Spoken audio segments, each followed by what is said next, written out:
that requires no exotic ingredients or astrological charts. This spell is meant to attract more friends and enhance your sexual attraction. If you're looking for more than friends, if you have a particular individual in mind, plan to focus on him or her during this ritual as a way to draw that person to you to strengthen the bond that already exists between the two of you.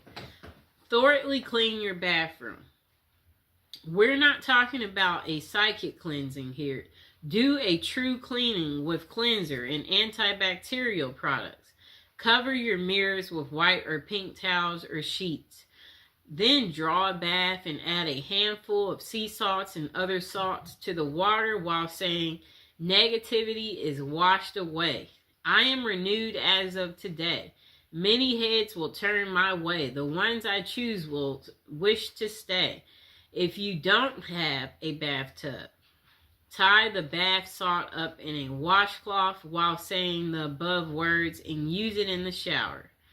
Okay, light 3 white votive candles or place 3 votive candles in the bathtub. Relax and focus on your body. As you anticipate entering the water, think and feel how sensual it is and how beautiful you are.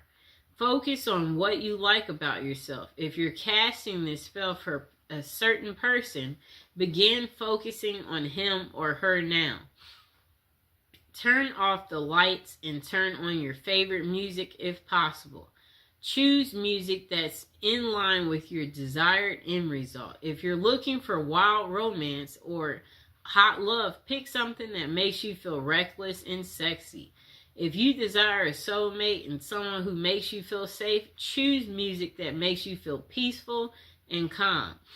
For general attraction, you may want a happy, mellow song. Enter the bath and relax. Make sure every part of your body is immersed in the water at least once. Shampoo and condition your hair, shave if appropriate. Cleansing is an important part of this ritual. When you're finished, repeat the words of the incantation you spoke before you entered the bath. This time, add the following line to close the spell. I am blessed. I am loving. I am loved. And I love myself. I am loved. Okay? Follow your intuition and add any other elements that make you feel right to you. These could be like things like incense, bath oils made with herbal extracts or essential oils, your favorite perfume, cologne, or a cup of herbal tea or bath towels purchased specifically for this ritual.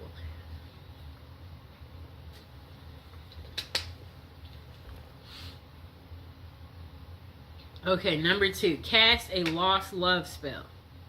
If you had a love but lost it through personal difficulties or certain circumstances or outside interference, you can use this spell to try to reunite with your lost love. So, purchase 6 candles. You'll need 1 candle in each of the following colors: red, green, yellow, blue. You also need 2 pink. Place the candles at the appropriate points. Place the red candle in the southern corner of the space, green in the northern, yellow in the eastern, blue in the western. Light all 6 candles. Hold the 2 pink candles in your hand and face the red candle. Then chant the following until you feel satisfied. Beautiful goddess, powerful God, hear my prayer. Lords of fire, burn my desire times 3 if it is meant to be. Bring so and so back to me. Okay? Whoever that may be. Okay. Now let the candles burn down. It's best not to blow out candles used in a spell. Allow them to burn down on their own. Okay? If you blow them out, that will ruin this spell. You don't want to do that. Okay, so cast a soulmate love spell. This spell is meant to draw to you a partner who's suited for you at this time in your life. Before you cast this spell, be sure you're ready for this level of commitment. You shouldn't undertake this if you're simply curious about the one who's meant for you. You must be prepared to take responsibility for any results or consequences. You'll need to do a little preparation before beginning this spell. Get some special paper, whatever that means to you. Real parchment paper. I guess like pink. Pink or red. Or yellow if you want it to be a happy love life or friendship. You'll also need ritual writing instrument. Again, you decide if it's a fountain pen, quill pen, favorite ballpoint, marker. It shouldn't be something you use daily to jot down at a grocery list. Finally, pick up moon incense and charcoal. And a small heart-shaped box or a box decorated with hearts will work. So don't forget to buy a sheet of decorative paper, okay? Pick the perfect time. Ideally, this spell should be cast after dark. If you can do it during the waxing moon, all the better. A new moon is also ideal time for casting a love spell since it represents new beginnings. You will have the power of the moon working for you. So you can be a little flexible with your time without diminished results. Reinforce your aura through meditation or cleansing. Using a ritual pen and paper, write down words of power that will call the most perfect partner to you at this time. Do not include specific names. Avoid thinking of a particular person. You may or may not have even met your soulmate yet. So leave everything open to possibilities, okay? If you can't quite come up with what feels like the right words, use the following. If there be a perfect match, this work tonight will surely catch the perfect one who's meant to be, shall find his or her way home to me. In perfect love and perfect trust, I send this out, but not from lust. This spell will guide us to reunite. Free will remains with us tonight. Okay, blessed be. When you're finished, read over what you wrote. Make sure you've said everything you wanted to say and nothing's been left out. Then spend some time meditating on your goal while you light your ritual fire or the charcoal. Okay. Continue your meditation until you feel that everything is right, your will is focused, and your sense of certainty is secure. When the fire has become coals or the charcoal or is glowing, read what you've written aloud 3 times. As you read, when you come to the end of each repetition, sprinkle about a tablespoon of the moon incense on the fire. If you have never use moon incense with a ritual fire, you should practice a few times. Flames will leap up along the dust trail of this incense powder, so you must be extremely careful. There will be sparks of incense outside of this trail of flame as well, also dangerous. Toss in the incense all at once. Don't trail the dust or sprinkle it. Do not wear gauzy or loose clothing or sleeves that trail. Be careful. Fold the paper and place it in your heart box. This is the spell box. Put in a safe place with positive energy. Now forget about it. Let nature, fate, and the spirits do their work to bring your soulmate to you. Now, cast your own love spell, okay? Number 1, set your intention. Are you hoping to get someone special to notice you? Draw a mysterious stranger into your life. Dispel negativity from a wounded relationship. Spice up a lackluster love life. Make your interactions with the universe at large more loving. This is the most important part of manifestation. So get a very clear picture in your mind of what you would like to accomplish. Okay. Think very carefully about the potential drawbacks of your intention. If, for example, you intend to attract your ideal mate, think about whether or not you're at a place in your life where you can enter into such a relationship.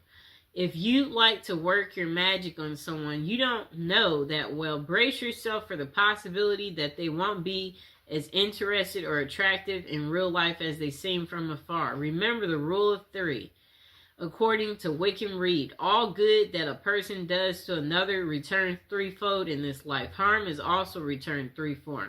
Encourage love by sending it out freely. Stay away from intentions that involve manipulating or dominating. Some ways of controlling another person. Spells that are meant to harm or control someone else is considered black magic. And those kinds of intentions may leave you open to receiving the same in return. For example, instead of manifesting a nurturing, mutually supportive, and satisfying relationship, you could draw yourself someone who's wildly possessive and extremely jealous. Okay?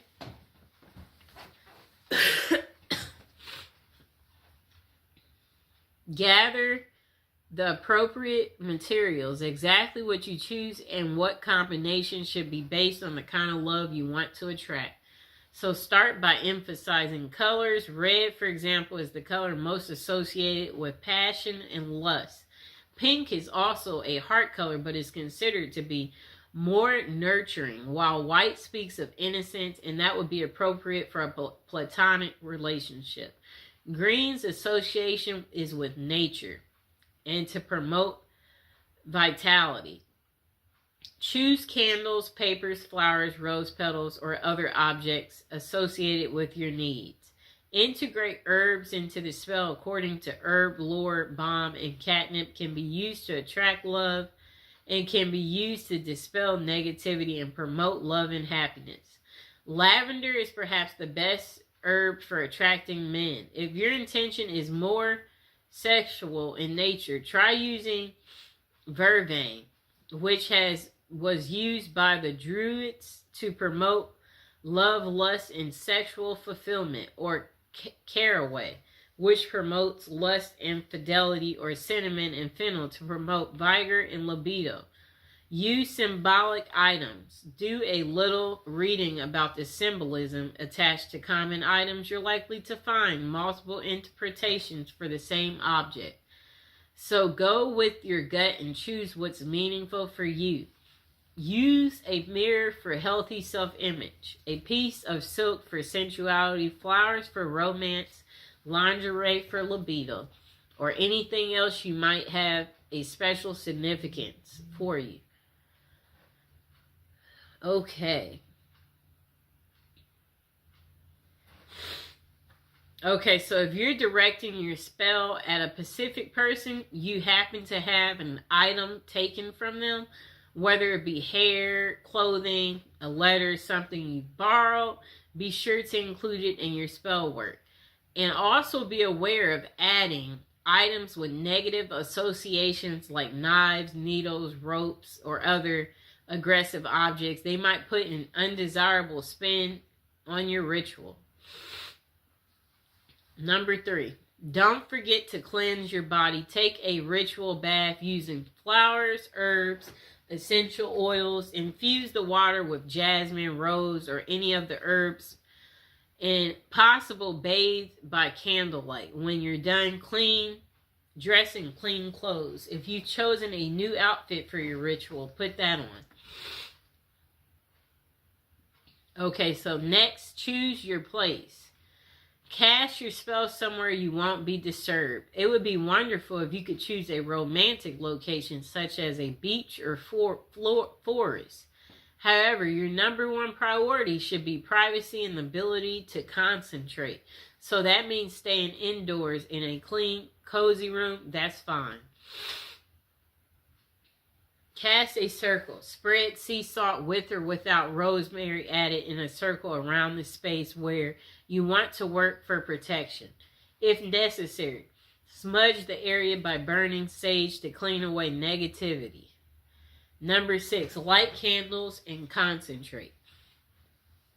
So focus your intention and visualize the scenario you'd like to experience in life. Make it as real as possible by imagining it with all your senses. If you feel comfortable doing so, chant your intention aloud, otherwise repeat it in your head. Write it down on paper, burn it, allow it to go out into the universe. Make a symbolic offering. Suitable offerings include flowers, an apple, wine, or anything else that has personal significance. Do not disturb your candles or blow them out prematurely. Allow them to burn down completely, then gather the wax and either place it in a satchel beneath your pillow or bury it in the garden to let it grow, preferably somewhere the dog won't dig it up. Make a rhythm spell if desired. This can make your ritual more potent. You may even want to include the name of a remnant god or goddess in the spell. If that fits with your personal philosophy, don't stress about being a poet. Rhyming is nice if you can pull it off, but what's important is the sincerity and good intention of words. Number 7, repeat for effect. The more you concentrate your intention, the more powerful a signal you will receive. Perform this ritual every day, week, full moon, whatever other length of time feels appropriate, and be grateful for the advice of your success. Next thing is be open to possibility. The results of your manifestation might be different or even better than what you imagined for yourself.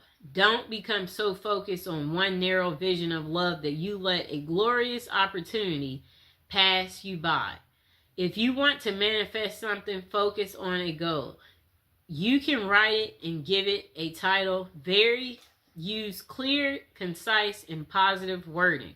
Write the date you want it by. Use present tense because it will happen depending on your mind, time, and frame. Okay, so when doing a spell, know that candles aren't exactly necessary. You know, you can use candles, but they're not necessary. Most spells wear off after a certain time, and this is because love spells disrupt the natural flow of energy and bend it to your will. At a certain point, the energy flow will restore itself and the love spell will have worn off. Okay.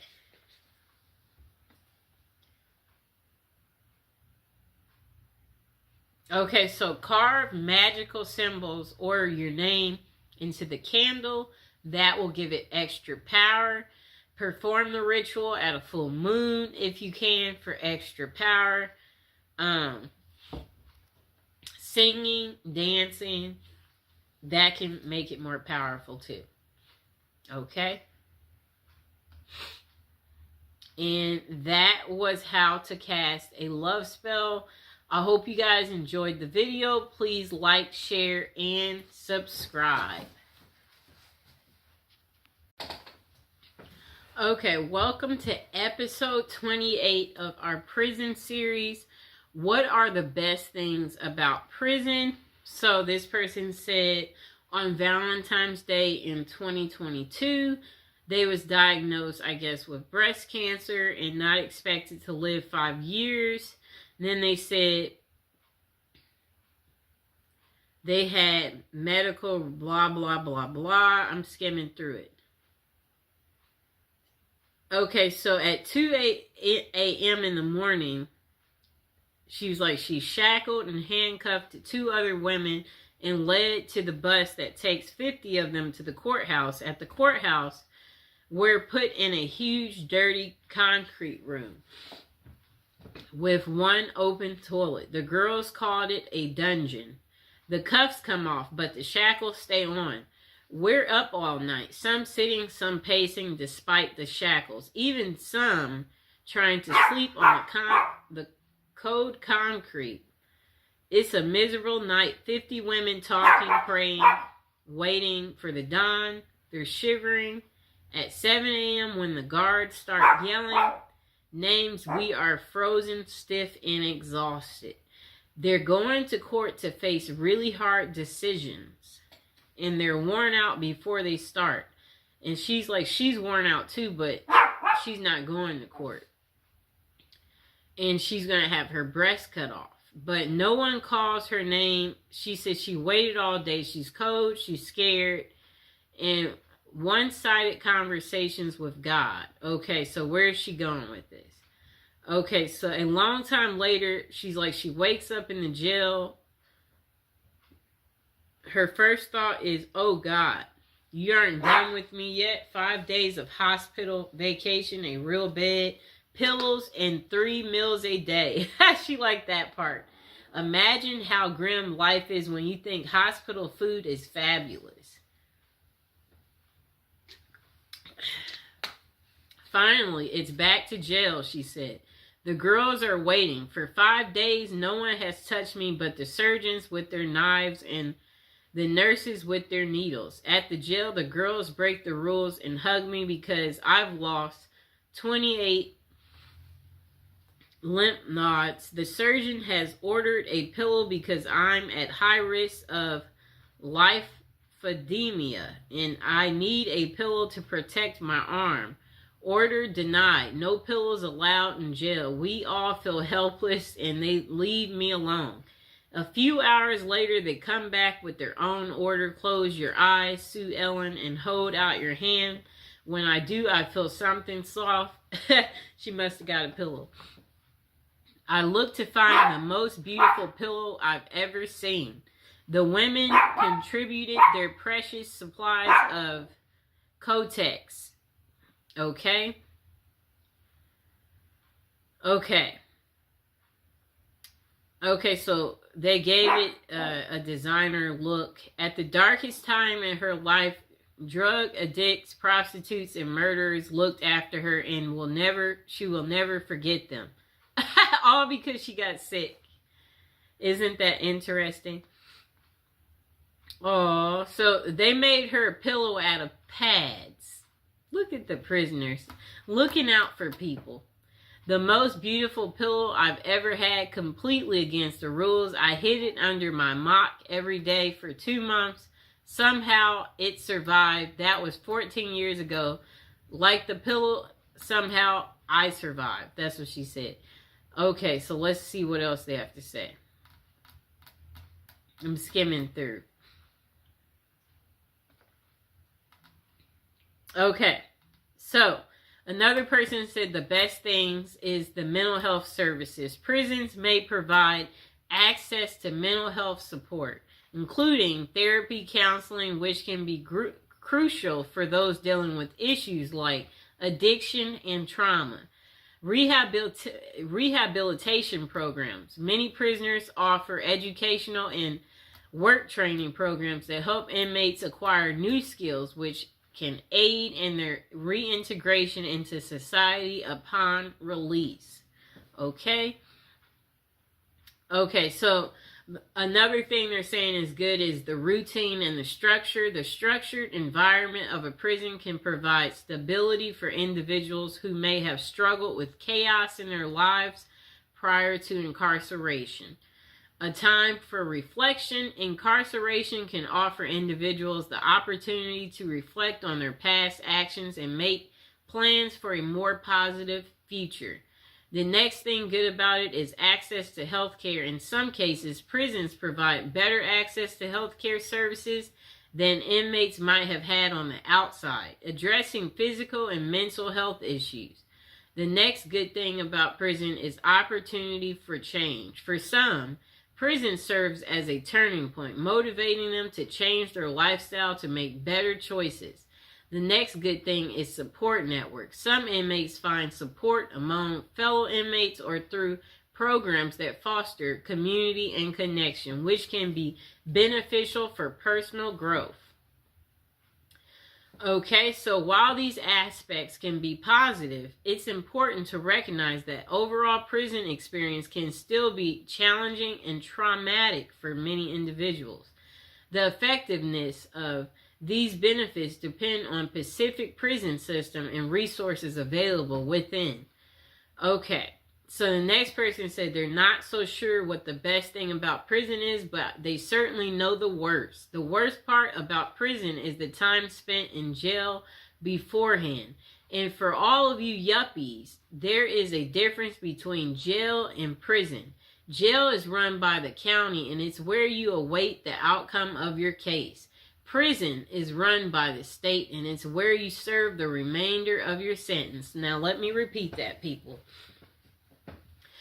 For all of you yuppies, there is a difference between jail and prison. Jail is run by the county, and that's where you await the outcome of your case. Prison is run by the state, and it's where you serve the remainder of your sentence. Jail is where your buddy Dave spent that month after failing to pay alimony, where your cop friend Paul had to wait for 60 days after beating his wife. You remember Paul, don't you? He's the one who used his connections to get that expensive lawyer and got off because the detectives failed to photograph her bruises. I found myself in jail on an aggravated DUI, an intention to distribute charge stemming from being caught with over an ounce of DEA Schedule 1 narcotics. And for all of you doodly do rights, there are 5 classes of scheduled drugs. One is the worst, and I'm not talking about marijuana. For some reason is still on Schedule 1 list despite being legalized for recreational use in many states. I'm talking about the first one on the list, a big boy drug. It's best enjoyed intravenously, whatever that means. So anyways, I was picking up a 2-week personal supply of products because I just cashed a few checks I got for Christmas, and I thought I could make 2 weeks worth of drugs last 2 weeks. One of the very few mistakes I've made in life. Well, anyways, of course, I had to sample the product before returning home. And then he said he had to make sure the quality was good and sure he got a little bit more than his significant other was waiting, sweating. And then let's see what else he said. Quality was up to par. Thank you, homie. Hook up in the Mexican mafia. So I started to drive back. His vision began to fade as a bright light overtook his vision. However, it was not a meteor or comet, but rather the onset of oxygen deprivation. Okay? Time escapes him for the next few hours or seconds. A millennium passes each time I close his eyes. He says he sees a loved ones, the future, and memories. Okay, so let's get to the point, person. Okay. I don't really get what he's saying there, so let's see what else we find. Okay, so I guess he gets woken up by the cops asking him where are the drugs. And the cops said they know he has drugs in the car. And he responded, huh? Before he nodded off again. Okay. Let's see what else they say. I really don't understand his story, the way he wrote this. We might just, let's completely skip him. Because that's just too much. He wrote so much. Jesus Christ. Okay, we're skimming through. He wrote so much. I don't see why. Okay, so this guy said years ago he was arrested in Texas for distributing free copies of a novel which had written in front of a movie theater without permission from the management. He mistakenly thought that Texas, like California, regarded public shopping as places where free speech prevailed. He was held for 40 days because he lives in Australia, and they seriously thought he would flee to Australia if they let him out. Anyways, his best experience was just observing the ingenuity of some of the other inmates. For 1 hour a day, we would be allowed into a cement area where we could see just a silver of sky through a gap between the roof and the 20-foot walls. This recreational area has 2 basketball hoops, but there were no basketballs. So people would smuggle a couple of towels into the area, then tie them in a big knot and use them as a basketball. We couldn't bounce it, of course, but there were special rules, a little like netball in Australia. The towels were also handy in another way. Each day they were replaced, but we could always get away with taking a few threads out of each towel and save them up to create a little knitted cross. The white threads could be tinted from Kool-Aid, purchased from the commissary, and some of them knew how to make a kind three-dimensional cross. I never learned how. Okay, so let's see. Get to the point. He was nicknamed Old School because of his age, but he's proud that he eventually did more push-ups without stopping than he ever done in his youth. Okay. I'm skimming through. He wrote a lot. He said his cell was the only one in prison not to have been disciplined for any breaches during 40 days that he was there. He learned this from the guards who took their TV and coffee pot simply to be mean, because he felt that we needed to be reminded of what might happen if we did break any of the long list of rules that they had. Oh, and I came to appreciate ramen noodles a lot more once I was introduced to them as prison popcorn, which prisoners would snack on without water when the coffee pot was taken away. I would love to meet some of those guys today, although I realistically expect that a lot of them would have continued to do things that got them thrown back into prison. That's funny. Okay, just a moment. And now would be a good moment to like, share, and subscribe. And comment below if you've tried prison popcorn. That's an interesting, I guess they make it out of ramen noodles. We'll have to get more into that to figure out how do you make prison popcorn. Sounds yummy, right? Okay. To find good things in prison, you might have to look pretty hard. If you can be optimistic in the real world, then you might be able to find some bright spots in prison. I made some new friends in prison. I met some truly good men. These are men that you would be proud to have as a neighbor and would feel secure at night, knowing they were right next door. I also met some of the most despicable excuses for humanity ever seen. But we're focused on the good today. I taught GED class for a while. It was pretty intimidating to get in front of a bunch of angry inmates and lecture about blah, blah, blah. Eventually, I got to be comfortable talking to this hostile crowd and lost my fear of public speaking. Last year, I applied for a job. The first interview was a interview that he normally would have been terrified, but thanks to his GED teaching experience, he aced it. Okay, let's see what else he has to say. I guess people get more creative in learning how to do things in prison, he said. Okay, let's see what else. Oh, he said he hopes you like to read because that's all you'll get to do. Plenty of it. After all, he said he found out he had become a more flexible person. Heck, he's eaten out of a trash can. And it must have been some, maybe, burger. Imagine if a cop throws a burger in the trash can and you've been eating crap every day and you see a little bit of a cheeseburger left over. You're like, that looks like it might be good. You might eat out of the trash for the first time. Interesting. Okay, let's see. Is there something else good?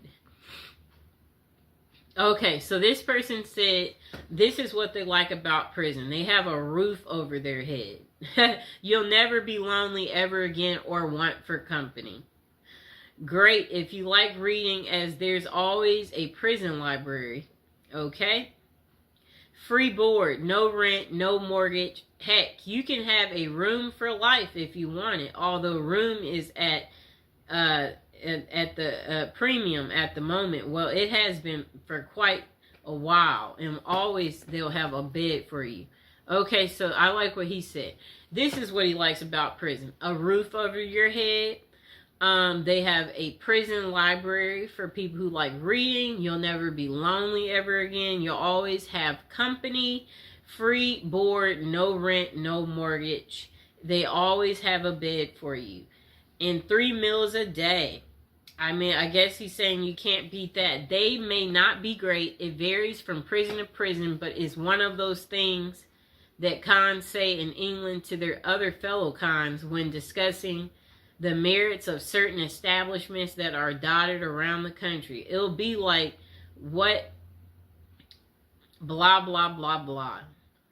You're never going to starve, and if you ain't feeling the food that day, cool, make tuna, and I've made some of the best curry I've had in prison.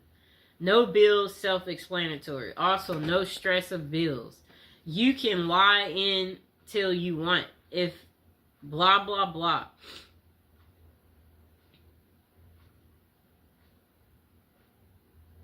Okay, if he comes back that afternoon, you can tell him then why you haven't gone. I guess they have some type of work in prison that he's talking about. I didn't really understand how he wrote that. Let's see what else they said. Okay, so this guy said free gym membership.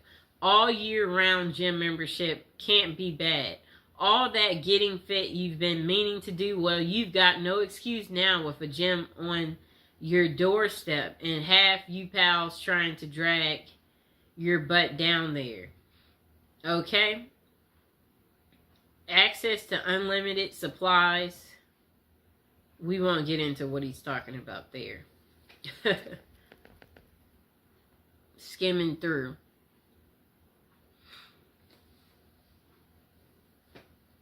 You can finally give up smoking after all those years. Plus, if you're a non-smoker already, I bet you won't be glad to be away from people that do that. You worry less, he said. Everything is taken care of. Well, with all that, all the above, there's only one thing missing, I think. Oh, he said, if you're gay, then you're going to have a field day in there. If you're straight, not so much, but we'll have to make do with, you know, XX videos. But there will be a fantastic supply of DVDs if you like that type of stuff, he said. Oh, pages missing and stuck together. If you're prison gay, you'll be accommodated somewhere along the lines and you'll find what you're looking for. Perhaps you want to read a XXX type of thing. Whatever he's talking about, he's confusing me. Let's see. I'm skimming through. This person said the best things about prison come far and few between because, speaking honestly, prison is crap. But if it digs deep enough into my memory, I can come up with a very few things that were any good at all. One of the things that was better than I expected was the other people that she was incarcerated with. Those people are just like you and I. They care about each other and they have feelings. They pretty much put their socks on the same way as anybody else does. Before going to prison, she was afraid of even the thought of going to such a place. She wondered, how was I going to deal with a bunch of bad people, just knowing that I wasn't a bad person myself, but it wasn't like that at all. They're only bad people if you have it coming. If you don't get caught up in the chaos, everything goes smooth. It's like people tend to think it will be. Another good thing about it is the fact that if you want, you can get an education. If you don't have your diploma or GED, you have to go to school. While you may not like it, it's in your best interest. You really can't make it in the real world with or without the other, and it's free. If you have your diploma or GED, you can learn a trade or get certified in a profession that you can use once you are released. So therefore, you aren't wasting your time sitting in prison. You are bettering yourself. Those are the few things that were good. I'm glad you didn't ask what was the worst thing about prison, because everything else was the worst. And there's so many things that there's worth mentioning. Okay, so this person said, let me start by saying I have never done time up the road, but I have done my time in county. This person said, I have been in jail in 8 counties each time with another handful of felonies. At least one violation of probation. And then this person said, let's see. They hate the thought of metal beds, the color of orange, bologna, and ramen. They said, they hate that you have no control over who you sleep next to, what you eat, what goes on in the outside world, and you even lose the ability to use the restroom at your own will. Even though there are so many things that this person said they don't like about jail, they can truly say they're grateful for it. Being locked up forced them to be sober. It forced them to realize what havoc they had caused, and it helped them to realize just how close they was to being 6 feet under. They have fallen again and again each time they've stepped up out of those doors, but that is because they didn't want their life bad enough at that moment. They said they don't think there is an award-winning event in prison that they could label the best thing, but for them, the best thing was having time for themselves, having time to reflect on what got them in the orange outfit, having the ability to do nothing but read all day. I guess he makes it sound like roses. You just kick back, relax, pop out your book, talk about your book. Okay, so this person said there are many kinds of people in the world, and prison is perceived by different people differently. This person said they had good times inside. A lot of us did, but some guys hated it. The difference is whether you're ready to square up and be a soldier or whether you're going to sit there like a mama's boy crying on the floor. I don't know who, so I can only speak from my own point of view. A view shared by thousands and thousands of proper convicts throughout the USA. Also, there are prisons in other countries, which I know nothing. I can only read as American facilities. So this person said, education. You're going to learn something whether you're in an official program or not. There's a lot of stuff to learn about humanity and social behavior. It's a crash course in human sociology. Next person said, the same person said, also formal programming is available, although it is a hit or miss in some states. Don't put a big emphasis on this. Other states just can't afford to. From, basic truck driving, he said. Physical fitness programs, landscaping, maintenance, tree maintenance. Some type of other thing that I don't understand. Okay, so the next thing is he said relaxation. Some guys are anxious and full of fear. For them, it's hard to relax in prison. For the rest of us, the experience is like an extended vacation right in the middle of your life. For most guys, it's the first vacation they've ever been on. The first period during which they didn't have to hustle every day to make $1 and stay ahead in a game. A huge weight is lifted off when you realize there's nothing you can do to affect circumstances on the outside, and you only have to focus on your basic needs day to day. It is true freedom. Next person said, work experience. Unless you're just an absolute sad sack, you're going to do some kind of work in prison. In the federal system, this is very organized. Every man is assigned a work function, no matter how simple. In county jails, you can be a trustee. In Texas State Prison, there is agriculture work. Either way, you're going to come out knowing how to do something you didn't know when you went in. Next thing that he said was good is opportunity. The point is for criminals only, not people who just did something stupid and got caught for it. If you use your time efficiently in prison, you can make a lot of contacts. These can be useful later when you get out. You can meet people in there who can make your life a lot easier once you're released. That is, if you expect to go back into the business you were in before you got there, this happened in his case. So then he said health. Facts are facts. And most guys go into prison addicted to drugs. And this is sad but true. In prison, it's hard to get drugs. You have to be really connected. You have to have a lot of money. Most likely, you're not going to get a lot of drugs when you're in prison. Therefore, you're going to be off the drugs possibly for the first time in your life. The positive effects on a person's health from this period of sobriety cannot be underestimated. Also, given the state of healthcare in the United States, this is the first exposure most inmates have to formal medicine at all.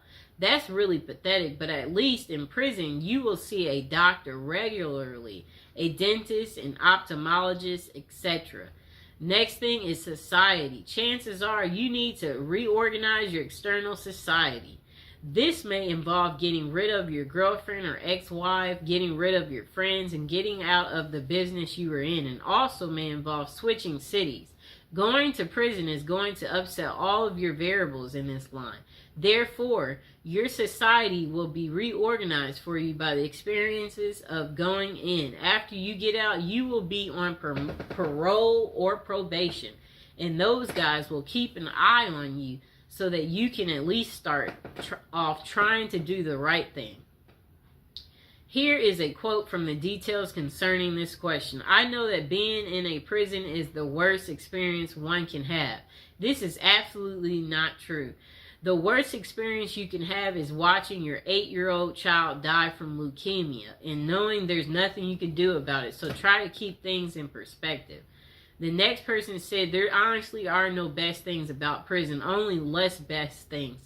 Visits are nice to get, but it's expensive for family. It's often quite a trip, and it's only a few hours. It's bad, but it's better than not getting visits. To me, currently living in the aftermath of a 10-year sentence, they said they can attest to this fact. Prisons need to pay their inmate workers much better.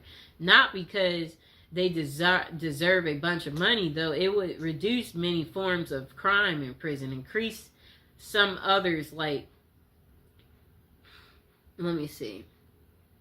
like drug use, I'd guess, but that happens regardless. I don't know what he's talking about there. However, the biggest problem is this. We are not prepared. These people, they don't prepare these people for release in a couple of ways. So it says if they were able to get paid more and maybe even require a certain amount to be set aside in savings for release only, then it would be easier for inmates to get out and not immediately look to commit more crimes. They can pay for rent and food a while until they can find work, hopefully. Know what happens now? They get $200 gate money, a number that has not been fixed since the 1973. I wager today 200 is more like 26 back in 73. That 200 from 1973 about, I don't know what he means here. I guess he's just saying money is not worth the same as it used to be. He said if inmates were forced to engage in an economic system in prison where they have to budget and be frugal, they will be better able to get out even after long terms like mine and be economically wise, better able to care for themselves and their family without breaking the law. European prisons, some have this same ideal, but they put it into practice. There are countries whose prisons are set up like apartment complexes where inmates work their way to being able to work outside and make real money, buy things for themselves, save money for release, and practice pitching in being a real part of the gross national product, participate in the economy. So that's the worst. That prison does nothing to prepare people for their eventual release. That's all he had to say instead of all those details. He said it's depressing, trust me. It's really hard to find good work with a record. Okay, so he's saying when you get out. But now would be a good time to like the video, to subscribe. If you've been to prison, let us know in the comments below. Comment below. Let us know what you like about prison or what you didn't like. Or if you're going to be going to prison soon, go ahead, share your life experience. This person said, being in prison or jail is not a picnic. You're literally stripped of any creature comforts and given the most basic of needs. You no longer have privacy or rights. You're a criminal and you're treated as such. Still, it might be surprising to learn that while most people avoid jail like a plague, some find it to be better than life on the outside. You don't have access to family or friends, and if you don't have the right connections in jail, this means you don't have access to drugs. It's not an ideal place to detox, but some jails have programs that will medicate inmates so they are more comfortable during the process. This person said you get 3 meals a day, and for some people, this is a step up from not eating at all. Plus, they are all cooked for you, served to you, and you don't have to worry about the cleanup. While it might be a hassle to get there, some prisons have a really good medical team and can provide care to inmates they otherwise would not receive on the outside. You can enroll in programs, classes. They even offer to help people get their GED or teach a trade you can use on the outside. It's warm. You have shelter. Your clothes are clean and provided. You have running water and can take a hot shower. It might be hard to imagine jail being a positive experience, but if you're living on the street in the dead of winter, jail probably sounds like a paradise. I guess you'll get happy if the cops say, oh, we're taking you in, and you've been outside. You're looking like, get me there faster. When do I get to eat? When do I get to take my hot shower? 3 meals a day? Oh, I get to meet new people? I guess. Okay, let's see what they said. Okay, so this person said before going to prison, they read a book called Zen and the Art of Happiness, which mentioned how to see everything as an opportunity, which a lot of us never do. I tried this and it worked, even the traumatic events. This person said they went to prison for 18 months. And OWI, somewhat enthusiastic. In turn, I was able to appreciate the unique architect from the inside of a 100-year-old fortress not many people get to see. He said he got his bench up over 250 and came back with biceps, triceps twice the size he even had in college. He wrote 1,500 pages of a memoir I never would have taken time to write in my own spare time to this day. I maintain humility, not humiliation. Know the difference. That allows me to observe people and how pretentious, entitled, and self-righteous they all really are. If they only knew. I ate my meals with guys doing life, and if you think about it, are still there as I'm typing this. That was 2016. I worked in a machine shop and got to make license plates and public library furniture. Then he said, I was not made to, I was allowed to. I saw human instinct behavior at its ultimate worst. I saw things you can't even read about in books. I learned to count the smallest of my blessings. I learned to enjoy every sandwich and more. And again, the book he read was called Zen, the Art of Happiness. And he said the book mentions how to see everything as an opportunity. And even in the most traumatic events, that's what the book is pretty much about. I liked some of these people's perspective. This person said, look for the silver lining in the thundercloud of incarceration. I would have to say some of the people you meet. I have met some very intelligent, resourceful people. I have met some amazing artists. I have met some people I now claim as friends. I've also learned who my real friends were prior to my incarceration. That in itself was educational. And speaking of education, my time incarcerated was very educational. I learned to see things clear without the filters of society and the propaganda we are fed from birth.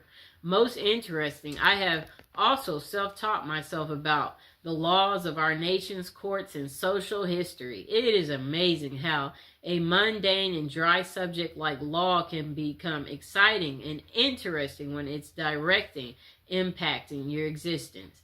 The rest pretty much sucked, but I do not recommend it for a retirement program. The service was terrible. Okay. This person said a friend ended up in prison for trying to poison his wife with some blah, blah, blah. Okay, it was about child custody. Okay, let's see. They didn't really get to what was good about prison, so we're skipping them. This person said the best thing in prison was the day he was released after serving his sentence. The worst thing was the day he started his sentence in prison. That's the only best thing. Now, the worst thing about prison, having to live by a set of rules made many inmates over the years, such force racism, having to back up your buddy no matter what the circumstances or risks you have to take with your freedom and even lives in some cases. Just the whole caveman mentality. You seem to have to live each day by that, is unless you want to get punked and pimped out. And the way you're looked up on and treated by most staff because you're a convict now. What none of the staff ever makes bad mistakes, not being able to trust anyone completely. Just one best thing and long list of worst things.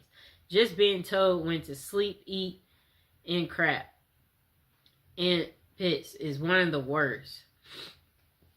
So again, this person said the best thing about prison was the day they were released, and the worst thing was the day that they served their first day. Their first sentence. Okay. Okay, so this person said the best thing in her day for prison was when her husband would come visit and during their kiss. You only get two, a first and a last. He would, she said he would slip her certain drugs from his mouth to hers. Those particular days on the inside were actually rather nice. Okay, cool lady. What are the pros and cons of being in prison? Okay, so this question was closer to something like, why should we not do crimes if our prisons are so cushy? Some dumb crap like that. And I said, yeah, I don't know what you've heard about prison life, but anyone who thinks three free meals a day and television and place to sleep is something for someone to live for and look forward to, I would say you probably need to be re-educated. The cons are obvious. Finding legit work will be exceedingly difficult. Not many people willing to give guys like us a second chance despite what you've heard. I'm still a loner because I'm unable to trust any male to be real loyal friend, and I'm also not very good at relationships in general. Something wrong with my empathy and trust buttons for real. Relationships are few and far between me. Not sure if that's a good thing or bad thing. This person said, I haven't had one male friend in over 7 years. And he has bad dreams. He suffers from depression. And he said, let's see what else he says. It looks like he's getting off topic. Okay, so we might read a few more. What is the pros and cons of being in jail? You need to use the toilet in front of others. It's extremely embarrassing. You can't use the toilet in peace because you need to flush the toilet every time you you let one out or drop, That's what this person said. Otherwise, something bad will happen to you.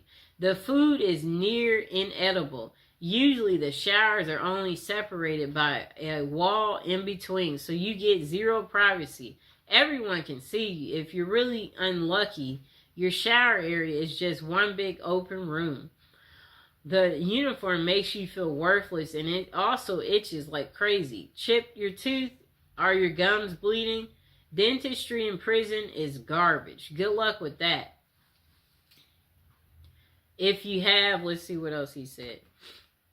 If you have longer hair as a man, your hair is shaven, buzz cut, and you end up looking like a soldier. Okay. Wow. This person said for them the best thing about prison was after 8 hours, the gate I went to opens and lets him go home. I guess he must work there. Okay, so this person said only good thing that came out of being in prison was I learned to value the small things in life, like waking up, fixing breakfast, or simply going outside and coming home without having to strip, bend over, and spread eagles. You quickly remember how much you missed the small things. Wow, right? And then this person said, you will learn who your friends are. The ones who stick by your side while you are in are your real friends. Those are the take advantage of your situation will show themselves. Prison deprives the prisoner of many of life's pleasures, conveniences, and freedoms. You don't really know what prison is until you've been deprived of it. You don't know what is valuable until you've lost it. In the end, assuming you return to a free life, you will look at life in a new perspective with newfound values. You probably never appreciated being able to turn off your own light before you went in. When you get out, you may see things as I do. I think about my good fortune now almost every time I throw the switch. Everybody should do sometime. It should be a requirement. Wait, he had the funniest one. Him talking about being able to turn your light switch on and off. That was really funny. This person said not much of positives, except maybe being thankful for all the things you took for granted on the outside when you get out. This person said, what are the pros and cons of being in prison? I have to respectfully disagree with the answers that they say there aren't any pros to being in prison. I got good stuff out of my time in the joint. Don't get me wrong. It was miserable, and given the choice, so this person said, I left prison a very different person than I entered. And yes, some of those changes were, well, not good. But others absolutely were. I walked in soft and round and walked out hard and sharp. He must have worked out, both in body and mind. I read all the books I always wanted to. I went through phases of French and Russian literature, English, 19th century Americans up into the Southern Gothic era of O'Connell and Faulkner, poetry from Shakespeare to Pumpkin to Dylan Thomas, for God's sake, which would never have happened had I not had several hours a day to get rid of. I was doing 1,000 push-ups a day. I learned how to read people and body language and sense tension and danger in the air. I learned how to fight and how to defend myself. I learned how to cut metal. I learned the heck out of patience. But of all these things, the biggest pro I got out of prison was surprisingly perspective. If you can not only survive but thrive after you have lost hope living in the void, that prison becomes your years and years spent there. It makes the rest of life kind of like a snap. Keep in mind that not everyone comes out of this. In fact, most do not parole with anything even close to what I'm saying. That's just how it worked for me. As with everything in life, the facts are what they are. But it is up to the individual as to how he deals with it. My situation was bad, and sure, I got depressed a lot. But at the same time, I'd be living with a guy who was my age but had been doing a life sentence since he was 16 just for being in the wrong place at the wrong time. So if having any pity ever crosses my mind, I didn't have to look far to see someone else who was way worse off than I. And I try to carry that sense with me now. Whatever mess I find myself in, I try and just step back for a moment and realize this is not a big deal. Nobody is trying to harm me. Nobody is beating me senseless and dragging me to the hole. Life is good. Life is short. Don't sweat the small stuff. It's a lesson that I don't think I would have ever learned had I not gone through the ringer. And of course, the price tag was hefty. I missed 8 funerals while I was inside. One of them, my older brother's. 8 funerals? That's a lot.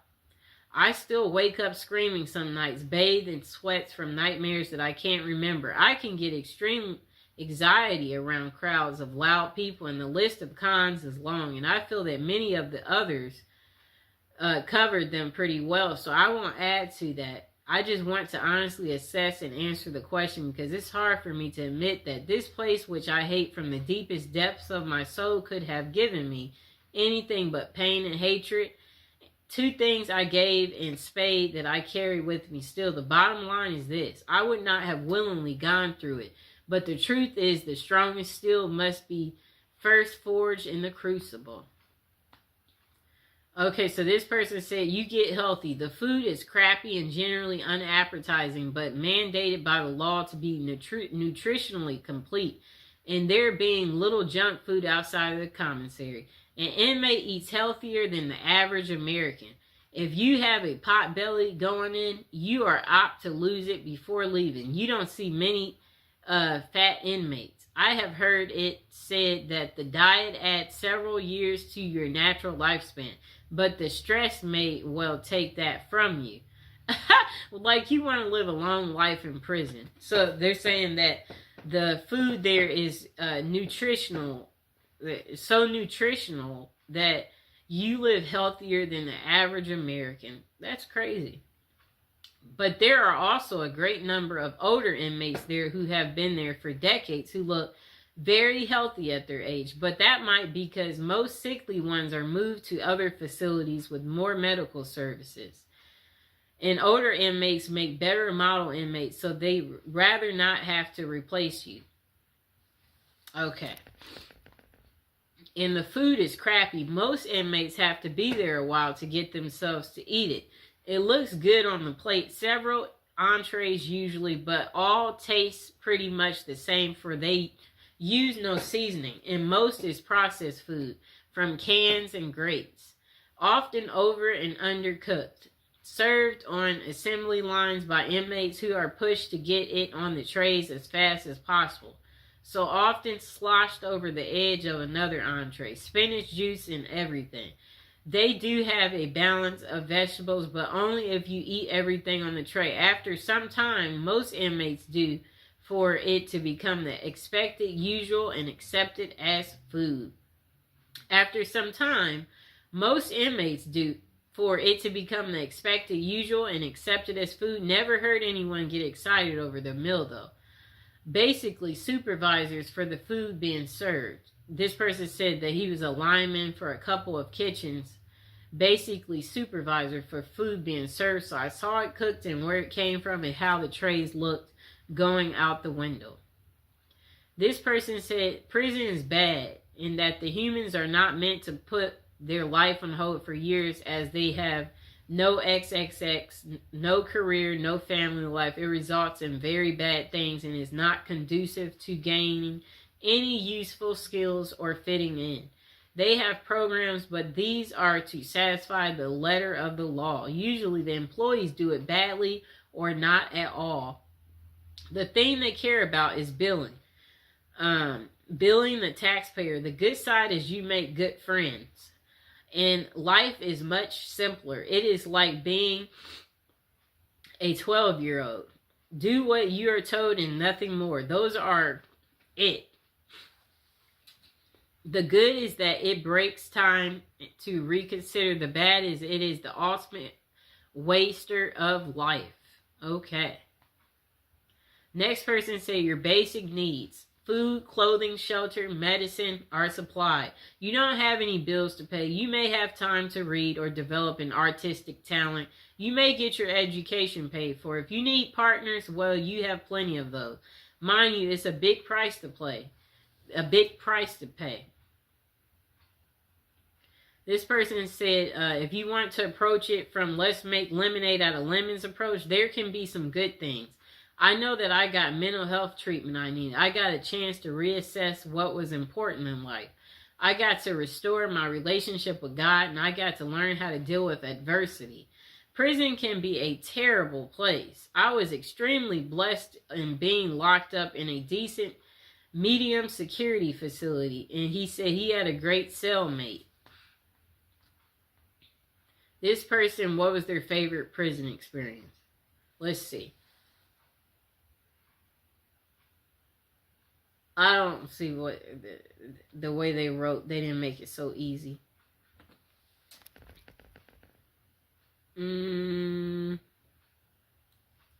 Yeah, that person, they're really bad at explaining.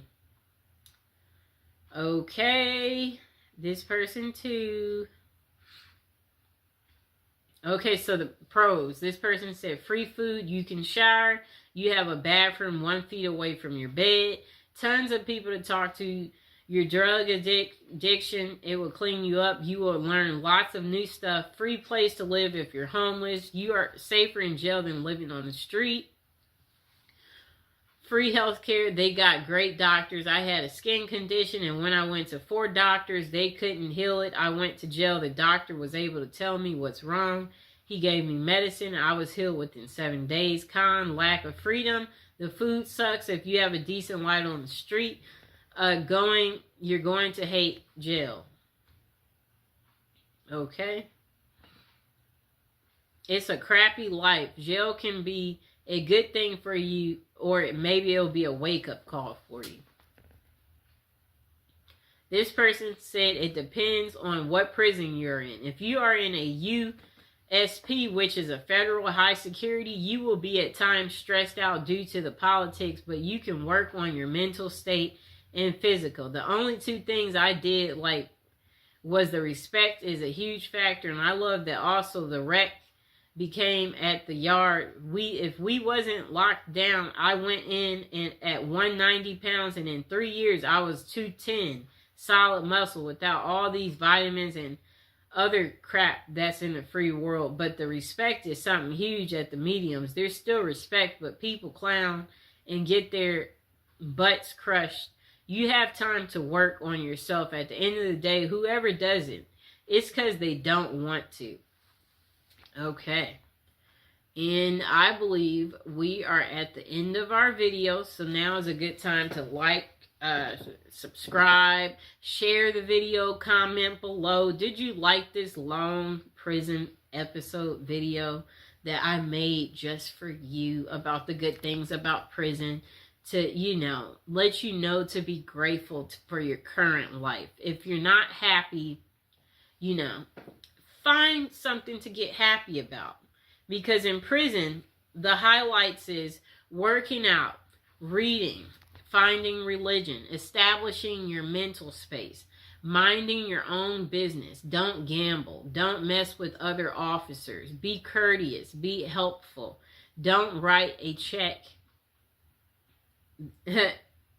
your body can't cash. Oh, whatever that means. Okay, yeah, so basically, the point of this video is to let you know that you are living a really good life on the outside and to never take it for granted. And that prison isn't for everyone. But for some of you out there, you said you were thinking of prison as a retirement plan. So that's why I'm doing the prison series, to educate you all on, do you want to stick as prison as a retirement? Do you want to change your mind and maybe figure out another way to create income for yourself? And if you've changed your mind, go ahead and comment below. But like I said, that's the end of the video. I hope you enjoyed it. I'll talk to you next time. Okay, welcome to episode 29 of our prison series. And today we're going to talk about prison popcorn. It's called Jailhouse Popcorn from Prison Raymond. Okay, come here, Mr. Fox. Jailhouse Popcorn from Prison Raymond adds intrigue to movie night by replacing traditional treats with surprisingly delicious movie snack made of Raymond. But the truly amazing part is the story behind the recipe and the terrifying off-screen drama that occurred during one particular prison movie night. The following story and recipe are excerpt from Prison Raymond. Movie night in prison was usually a big deal. We didn't get to watch any new or R-rated movies, but they did bring a big old projector and showed movies on a huge screen in the chow hall. It kind of made it feel like you were actually at the movies. One movie night involved some famous people, but not actors. A vicious hit was carried out by members of the LA gang, the Crips. There was a guy in the prison who was a member of the rival group, the Notorious Bloods. You could tell this was a planned hit by the precise mechanics and the execution. And now would be a good time to like the video, subscribe, and share my video. Don't forget to check out all the other prison series episodes. Episodes 1 through 20, and go ahead and check out our newest and our latest episodes too. Now let's get back to it. The projector was set up and the guys were in a pretty good mood, but just as the lights went out, the movie began. The soundtrack kicked in and got loud. That was the cue. Right next to me, there was a sudden movement, and I saw the guy I knew to be a Crip. But his hand over his blood's mouth was as he simultaneously sliced his neck with one smooth, quick motion. Before the lights came on, the assassin was out of the chow hall, nowhere to be seen. That night, nothing that happened on the screen matched the drama around us. Jailhouse popcorn. Here's the ingredients. 1 pack of chili flavor ramen. Note, chili flavor ramen is best for this recipe. Other flavors just don't do it. So Jailhouse popcorn ingredients. 1 pack of chili ramen flavor. Note, chili ramen flavor is the best for this recipe. Other flavors, they just don't do it. Okay, so the instructions. Crush the ramen in the wrapper. So if you got ramen noodles, you just bang it up, crush it up. Open the wrapper, one end only, and take out the seasoning packet. Take that out. Sprinkle the seasoning into the crushed ramen. Close the bag and shake it until the seasoning is distributed. Okay, so this is what you do. The instructions to make Jailhouse popcorn. Instructions. Crush the ramen in the wrapper. Then open the wrapper on one end only and take out the seasoning pack. Sprinkle the seasoning onto the crushed ramen. Close the bag and shake it until the seasoning has distributed throughout all of the ramen. And that pretty much is how you make Jailhouse popcorn. I hope you guys enjoyed the video. Please like, share, and subscribe. Alright, welcome to episode 18, and I hope you guys are enjoying the weekend. It's the start of it. Now, we are back to talking about, our prison subjects, and we are back to the love topic. So, the article we're reading today, it's about love again. And it's titled, Terrible Crimes That Couldn't Stop These Ladies from Loving Men Behind Bars, okay? So some women find love online, while others focus on those who have been in a lineup. So it says, Bloomberg reporter Christy Smith made headlines in December when she revealed she had quit her job and divorced her husband after falling in love. Okay, so I guess she fell in love with a prisoner. Okay, so she insisted that her view was just misunderstood, I guess the prison guy. This came after he had been dubbed the most hated man in America for price gouging a drug for people with HIV. Bizarre though, the story was Smith, I believe that's her last name. Yeah, Christy, I don't know why they won't just call her Christy, has plenty of company. For every incarcerated man, it seems there's a woman interested in being his pen pal or more. Okay? Christy Smith, a former journalist who helped break the story of a white-collar criminal, Martin Shkreli, Wright became romantically involved with him while he served a federal prison sentence for fraud. Okay, I'm about to show her. She looks fairly normal, too. She's, normal looking lady. And, he's the genius. I'm trying to say, I guess, he thought he was the genius. He didn't know he would get caught. It's a trend explored in the book Love Lockdown. Dating, XXX, and marriage in America's prisons. Okay.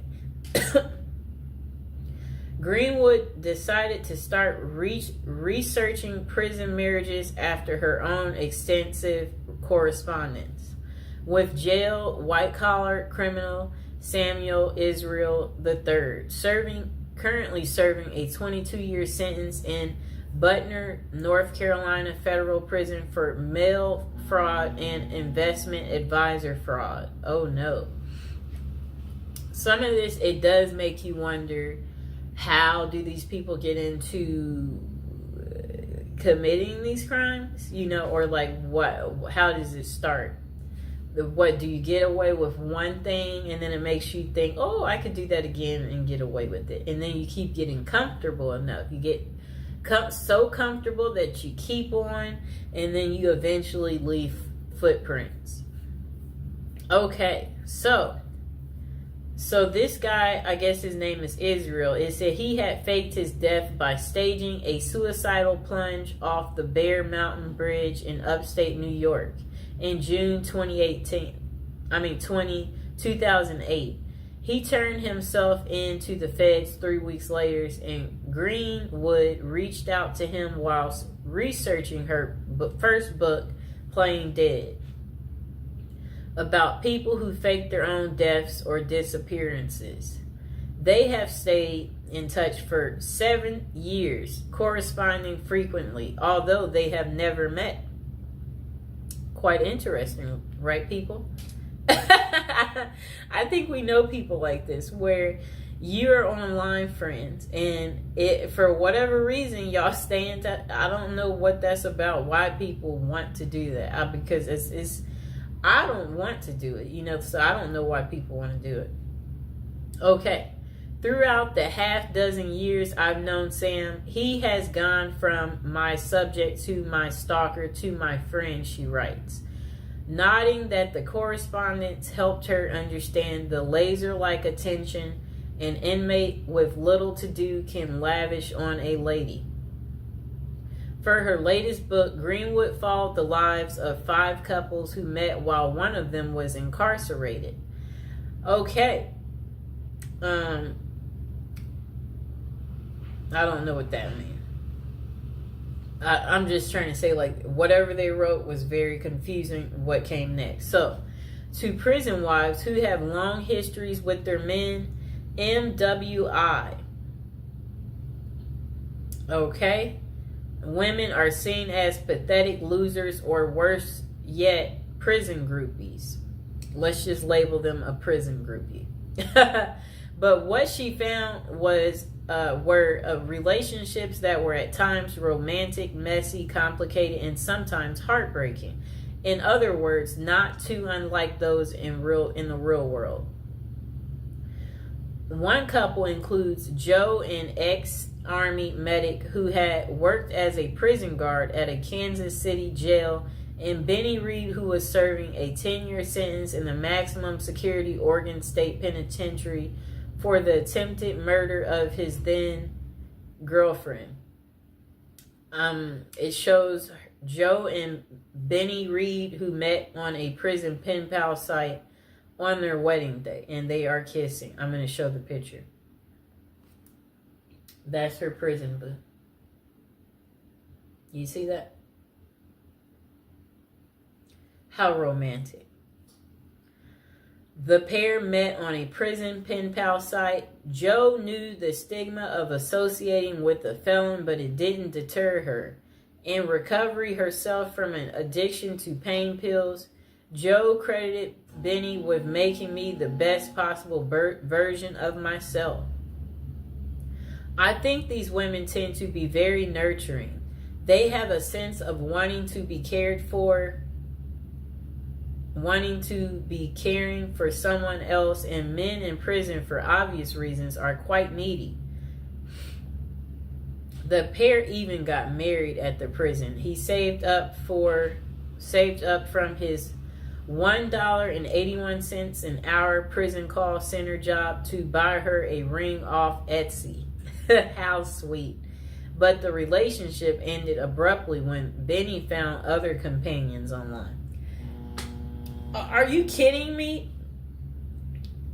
He still left her while in prison. That's crazy. It says, yeah, that's crazy. Oh my gosh. Wow.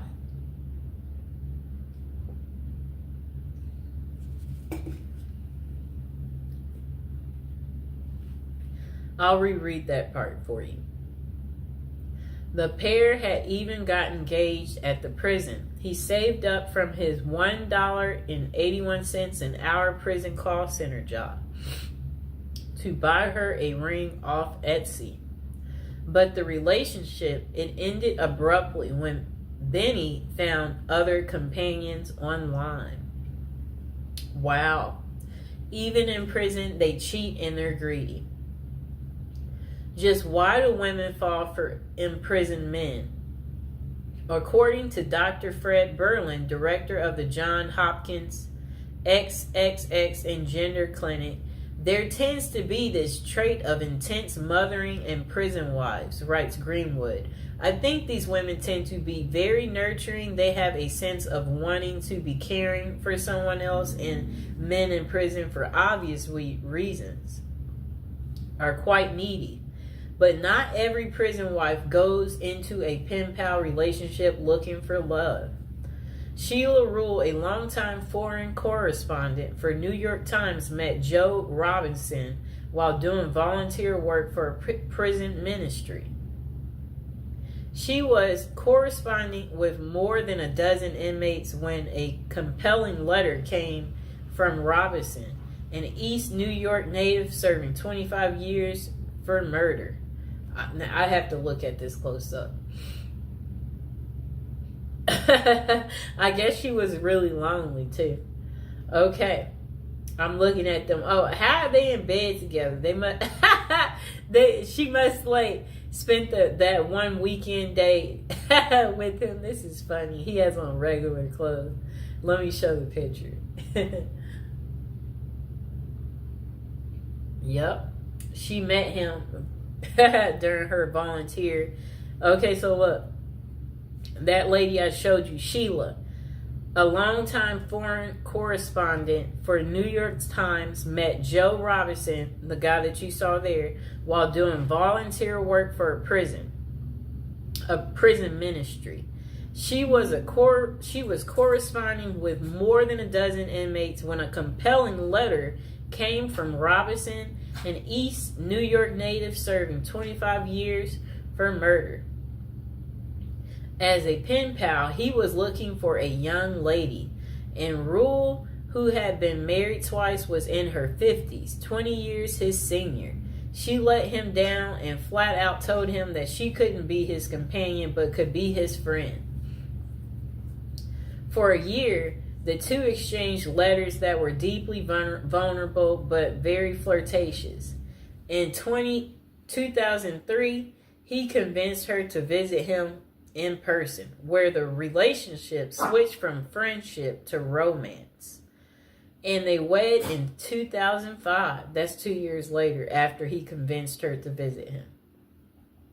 They've now been married 15 years, 12 of which Robinson was in prison. She says the marriage is happy and familiar, like an old shoe. That's so funny. Like, it's like a shoe.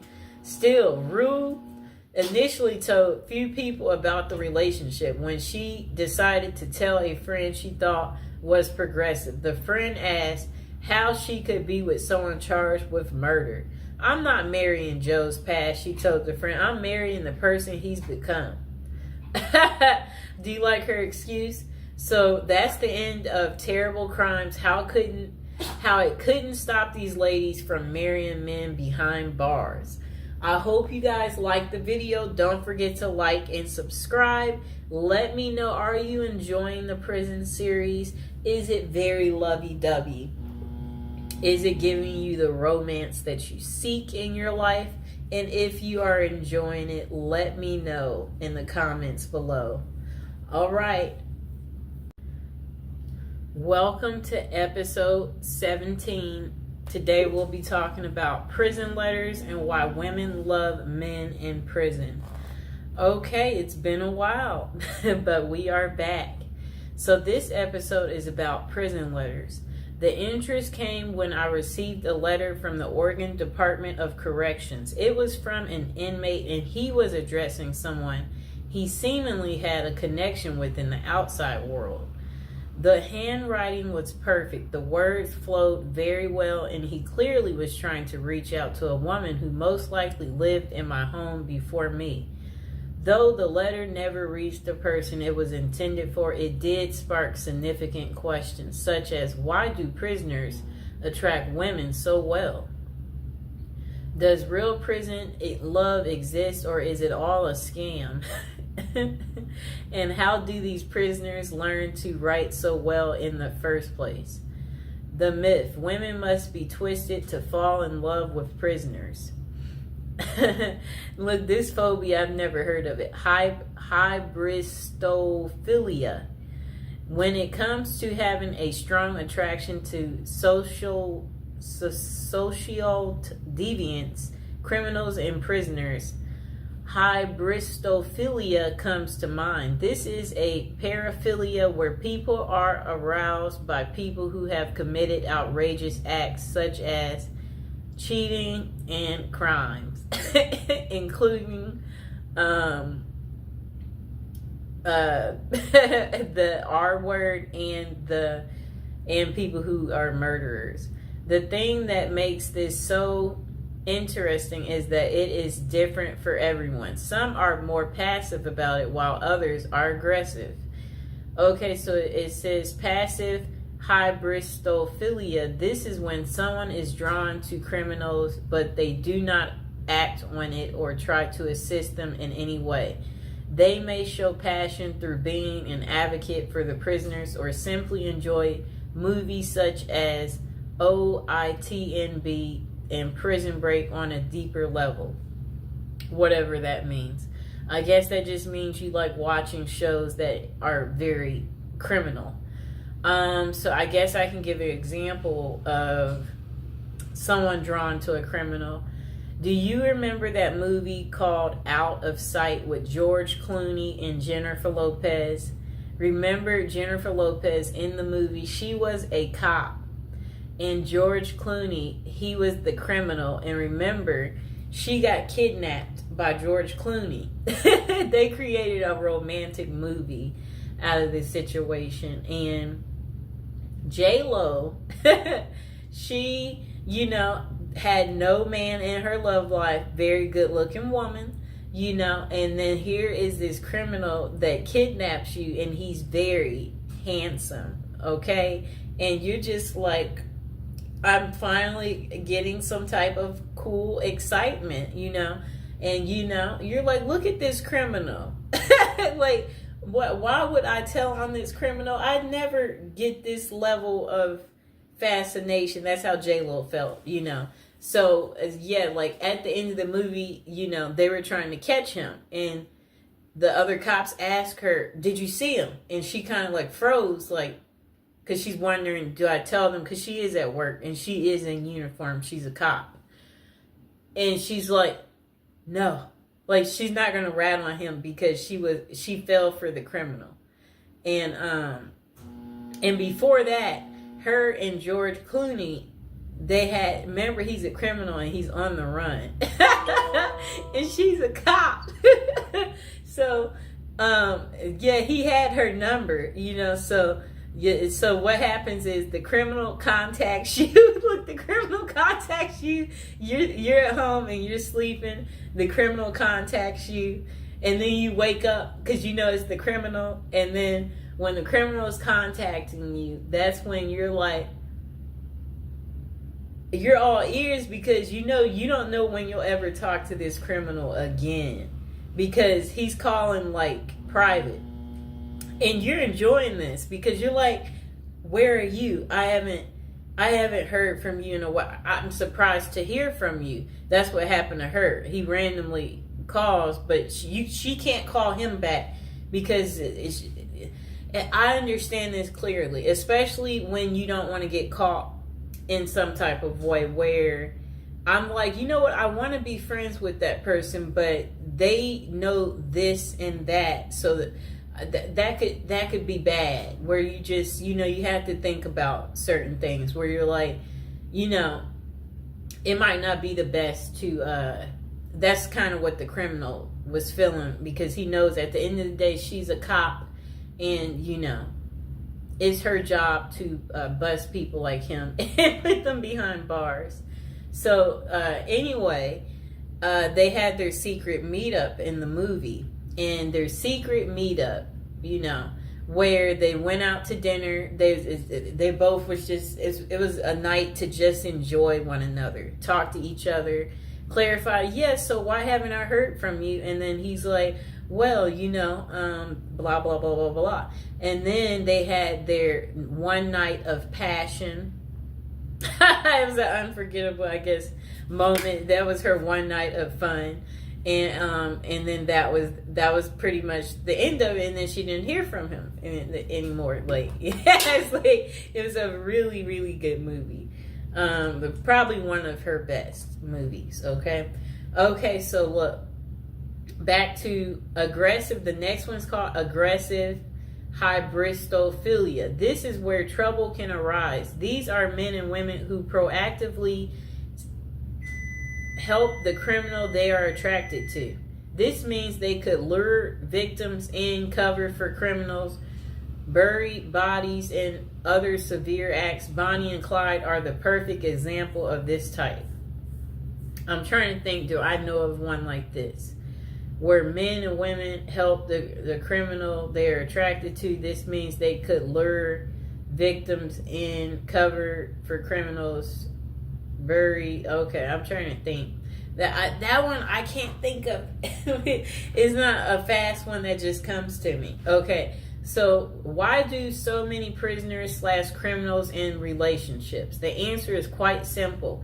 It is a mixture of hybristophilia, the desire for excitement from their mundane lives, the long distance passion, and the fantasy of it all makes people drawn to that lifestyle. In fact, there are over 40 different websites that cater to prisoner dating, such as meetaninmate.com.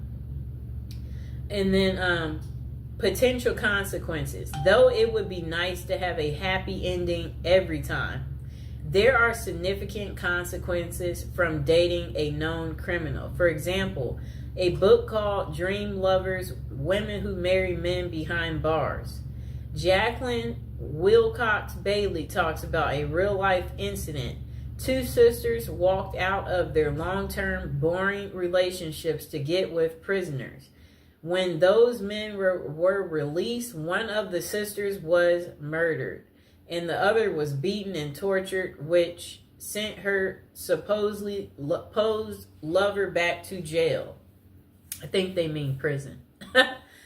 With this as a possibility, always be aware of the dangers you could be subjecting yourself. If you decide to follow that journey, with that being a solid case, does that mean that all prison love is fake and they are nothing but predators? Then they said myth. There is no such thing as true love in prisoners.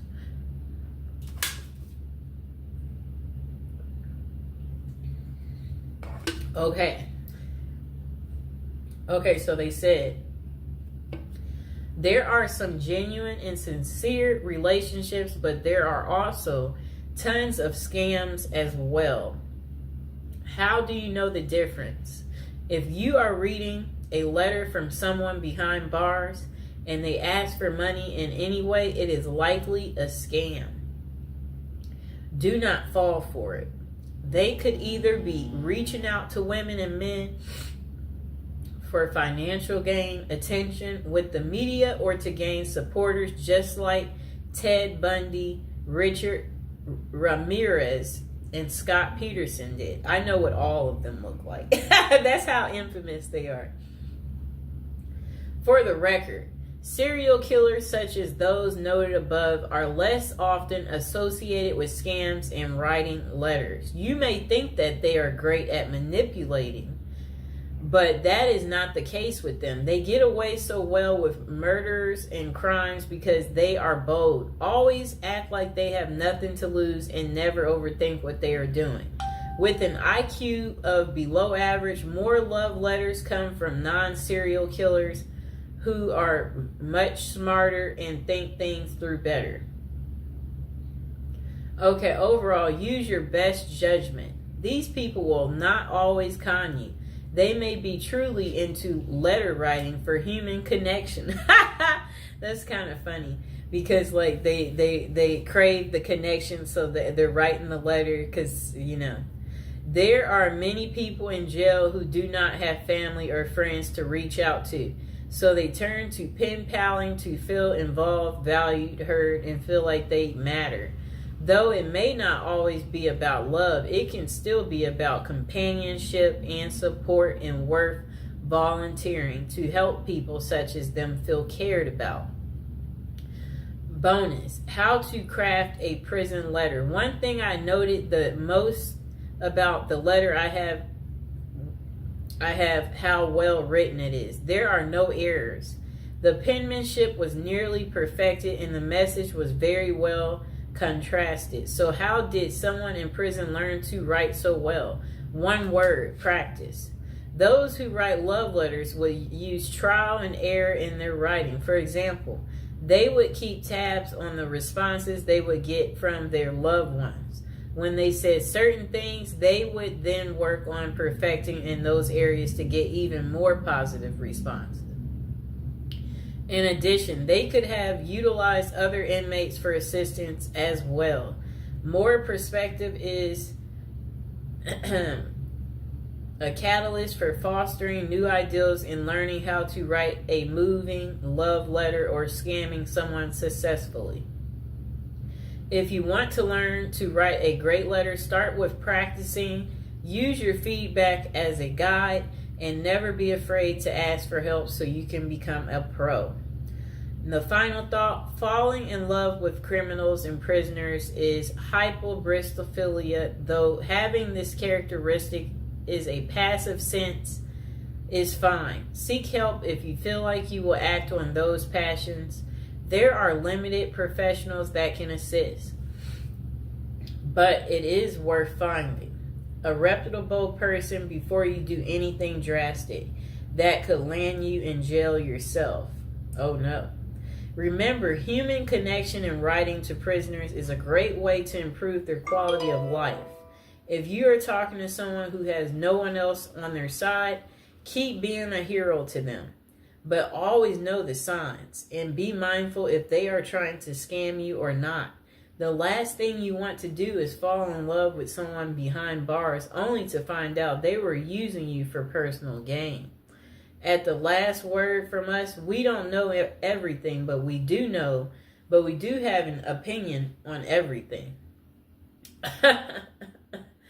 Oh boy. That was quite interesting, right? Oh boy. That's what I have to say about that.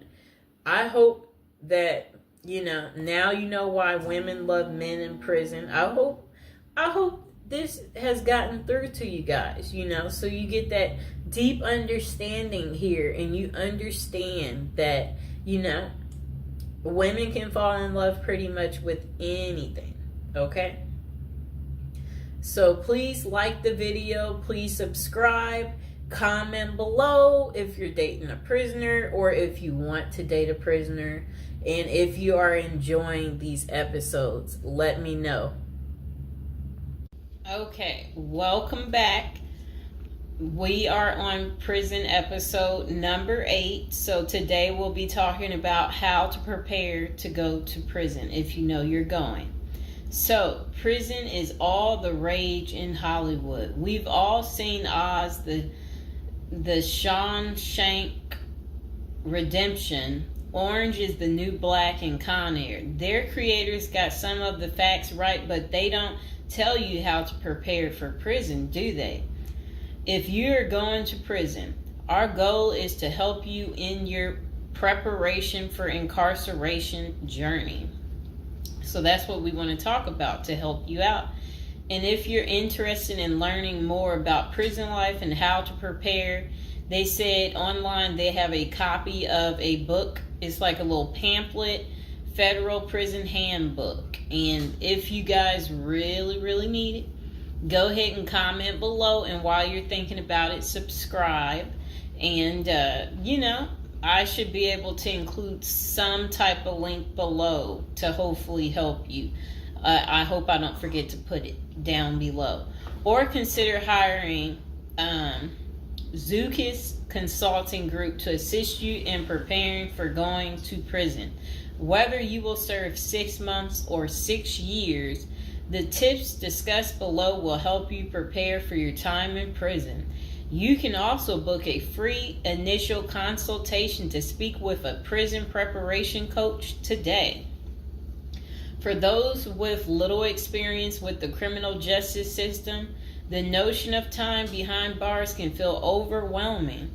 It can feel as though there is nowhere to turn, and any information you read online seems to contradict other information you've seen.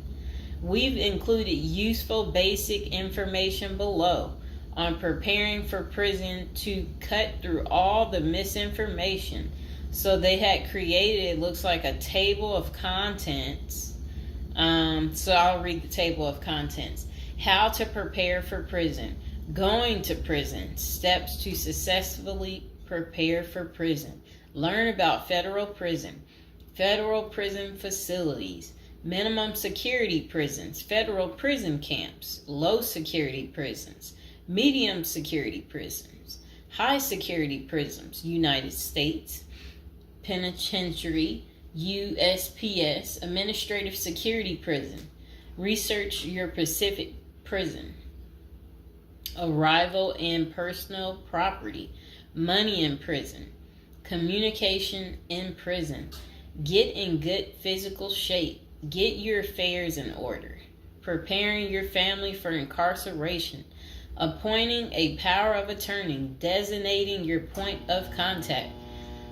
Resolving your medical and dental issues, creating a list of contact details, authoritative information about going to prison, life in federal prison, stay out of prison politics, keep yourself busy, find purpose, stay clean, avoid discussing your charges, learn the rules, be polite and respectful. Have a good attitude. Don't struggle with how to prepare for going to prison. We're here to help. If only Diddy had this. Okay, so now let's get into how to prepare for prison. It's essential to prepare in advance if you have been convicted or pleaded guilty to a criminal offense and are waiting for sentencing. According to the United States Sentencing Commission, the average federal prison sentence imposed is approximately 147 months. That's a lot. Less than 20% of offenders serve a prison term below 5 years. This means no matter the nature of your offense, your confinement to federal prison will likely disrupt your normal life for a minimum of a couple of years. Essentially, adequate prison preparation eases the transition to your new life behind bars. It might not take away the hard realities that follow losing your freedom, but knowing what to expect and how to navigate your life inside the prison can be the difference between a smooth transition and a turbulent offset. Losing your freedom is hard enough, especially for your emotional and psychological well-being. Thus, managing any preventable hardships or mishaps can go a long way in promoting your mental health while serving your sentence. At Zeus Consulting Group, we help potential federal prisoners prepare for their incarceration by equipping them with information to navigate their life behind bars. Our criminal justice system largely fails to reform convicts.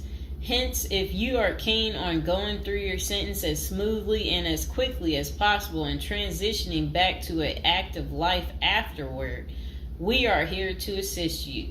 If you get in touch with us immediately after your conviction, our team can offer expert coaching on making a favorable impression at sentencing to secure a more lenient judgment.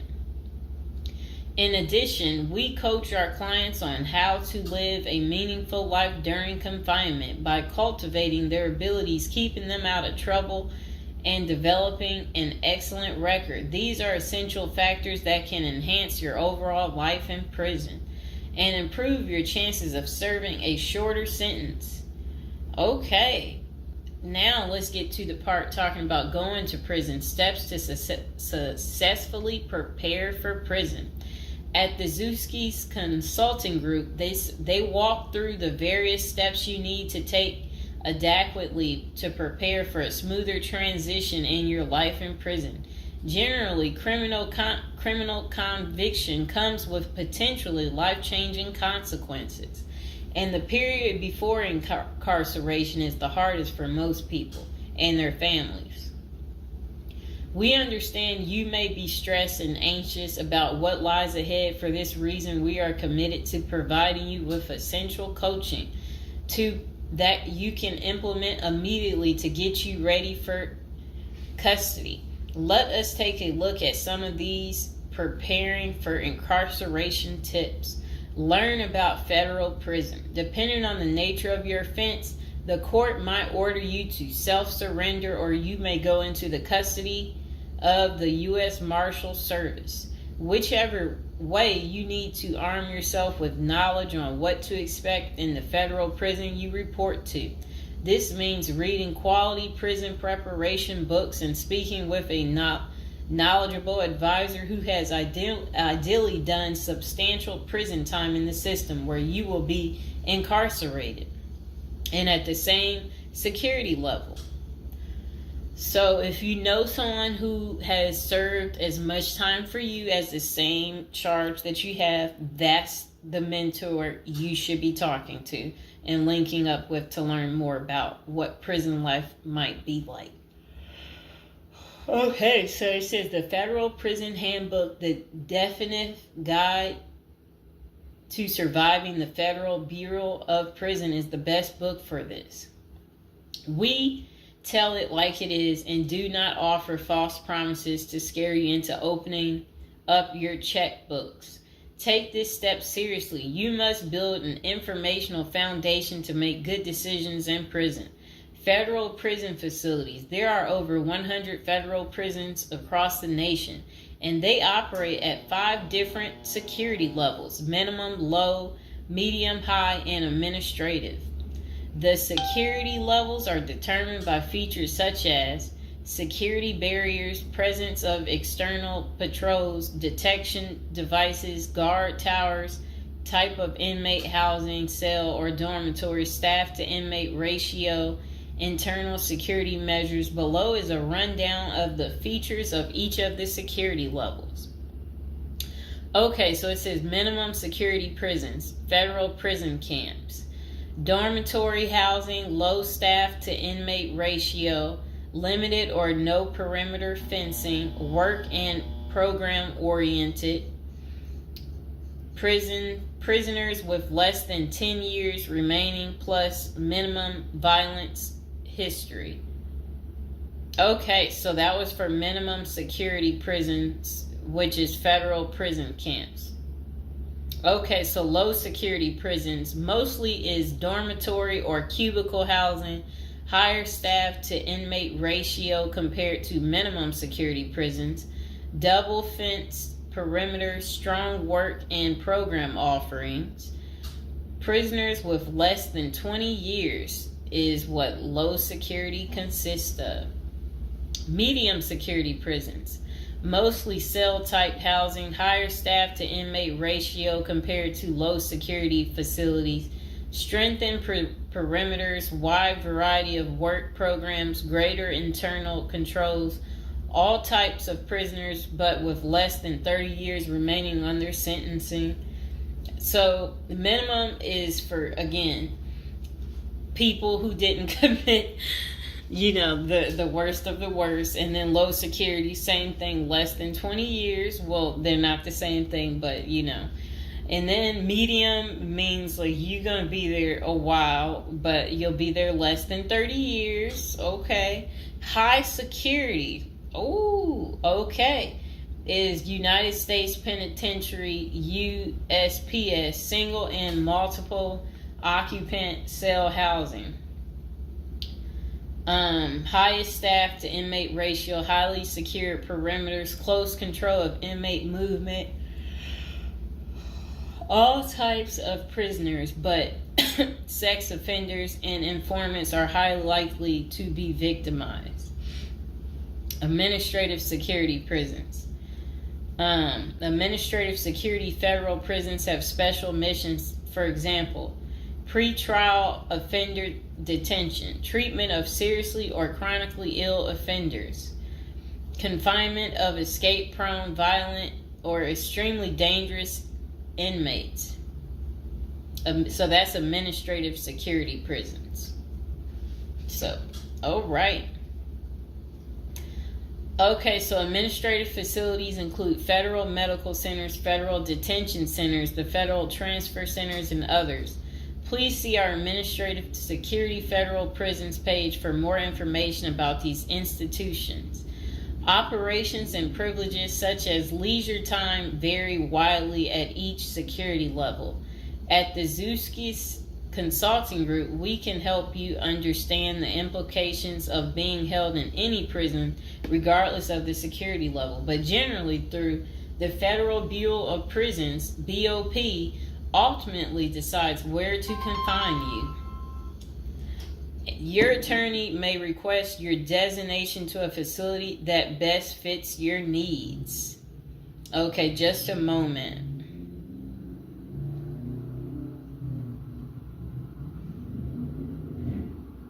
I'm trying to figure out how do I'm going to this. Let's see.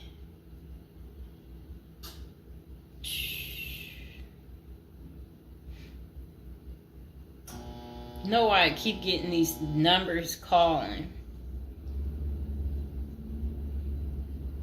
Okay, back to where we were. Research your Pacific prison. If you are ordered to surrender, go to our federal prison profile section and locate the Pacific profile of your upcoming prison. Once there, you can read about the particular prison and life therein. You can also download the prison's admission and orientation handbook and commissary forms. These will provide an overview of opportunities available at the prison and protocols for education, recreation, housing, health, psychology services, and more. This is a valuable Prison Pacific information that can be very helpful in your journey in preparing for incarceration. Okay, so arrival and personal property. Whichever prison facility you are designated to, prison staff from medical case management and psychology services interview and screen you upon arrival. Later, you join the admission and orientation program for formal orientation into the facility's procedures, programs, policies, and services. Moreover, BOP restricts the personal property you can take when entering the prison or retain during your stay. Criminal defendants who self-surrender to their institution may keep the following items: plain wedding band, plain earrings for females, legal documents, orthopedic or medical devices, approved religious items, prescription glasses. While you surrender in your civilian clothes, you will be given an option to throw the clothing away, donate it, or mail it home. The prison issues you clothing, bedding, and hygiene items upon arrival.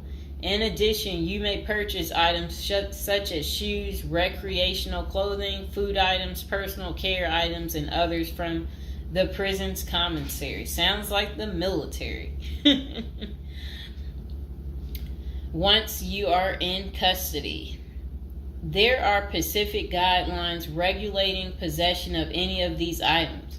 We at the Zuski Consulting Group can help you get ready for custody by explaining these processes and privileges.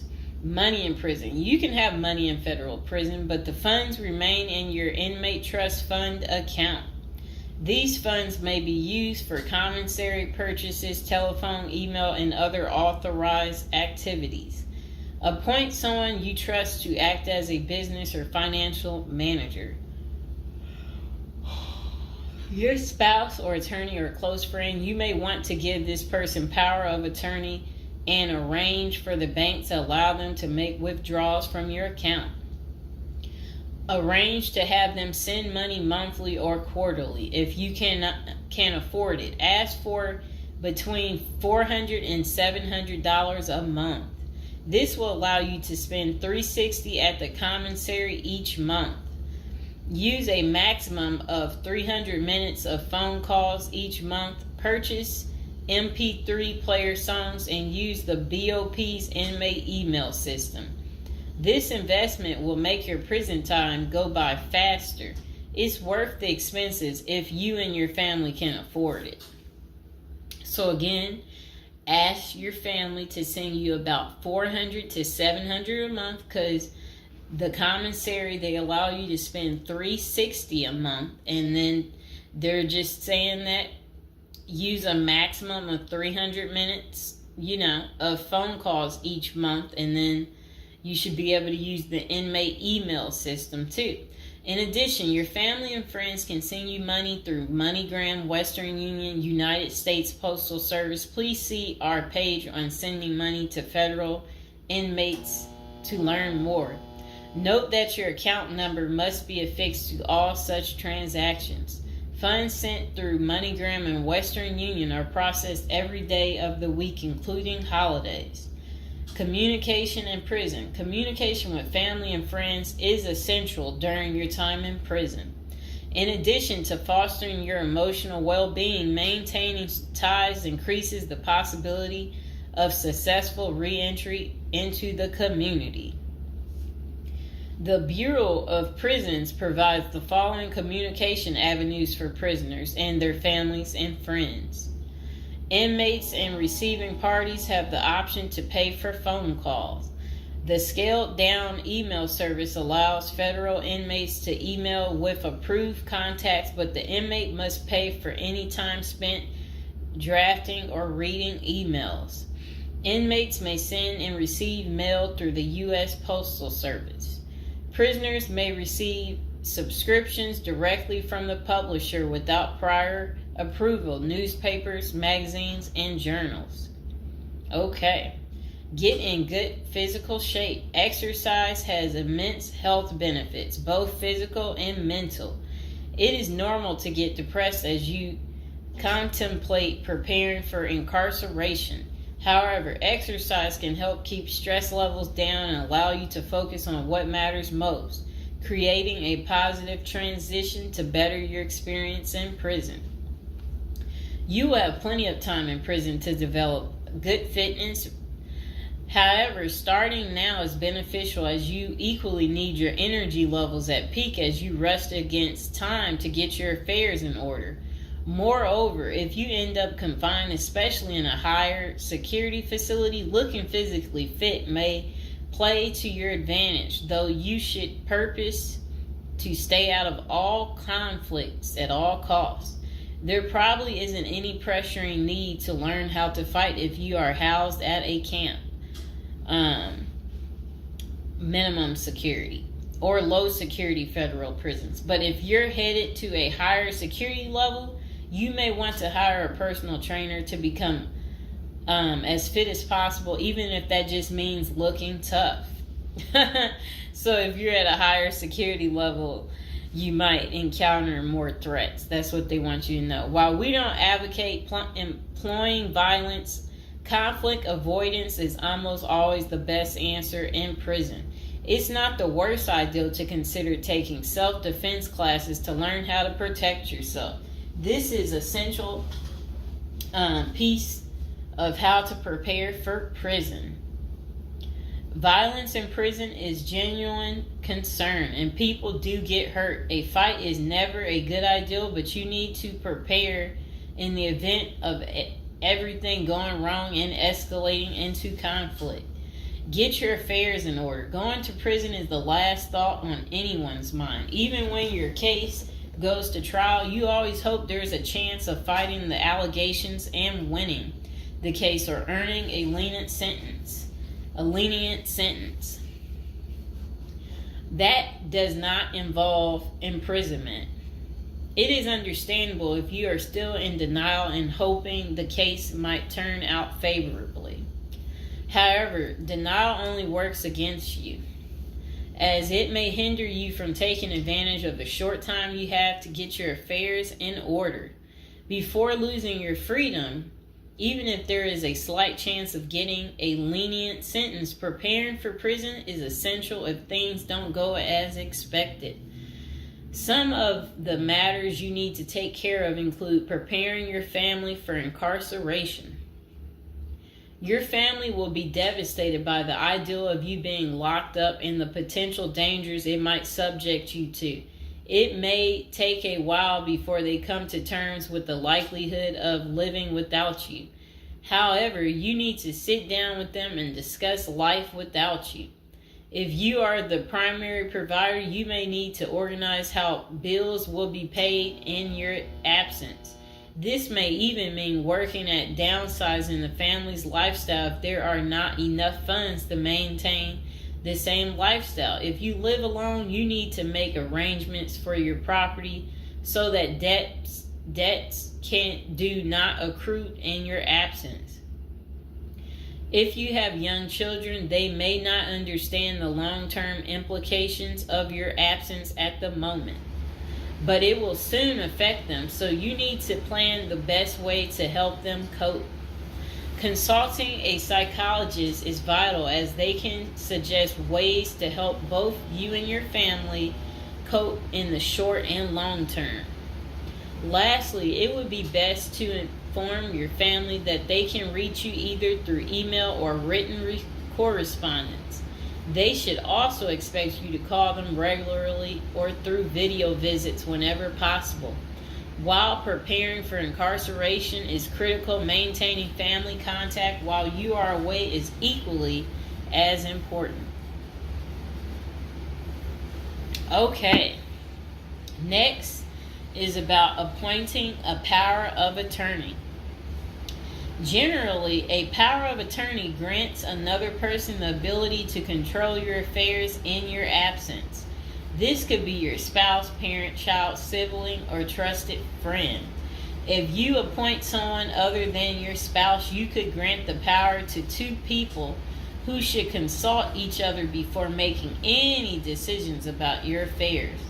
This may eliminate conflict and guarantee extra safeguards against misuse of the powers. As you do this, ensure you draft a financial plan on how the finances should be utilized while you are in prison.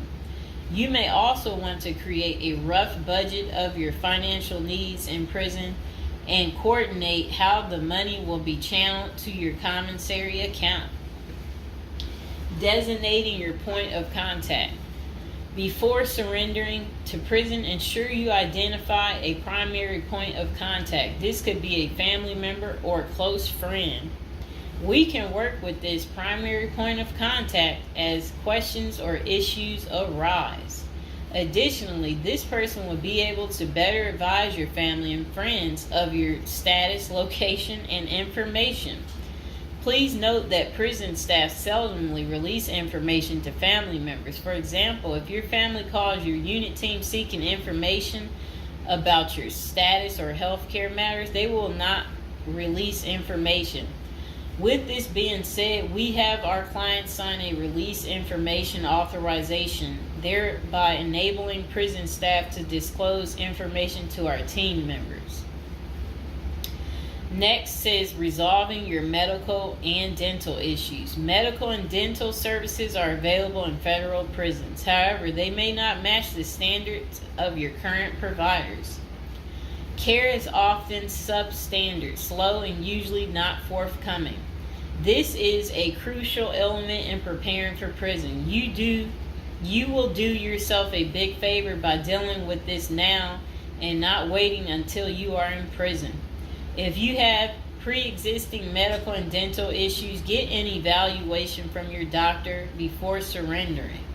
Likewise, it can be a very good idea to update your glass prescriptions and resolve any dental matters before surrendering. It can also be helpful to obtain Complete copy of your medical records from your doctor. If you take any prescription medications, ask your doctor to draft a letter explaining what the medications are, and what underlying conditions they treat.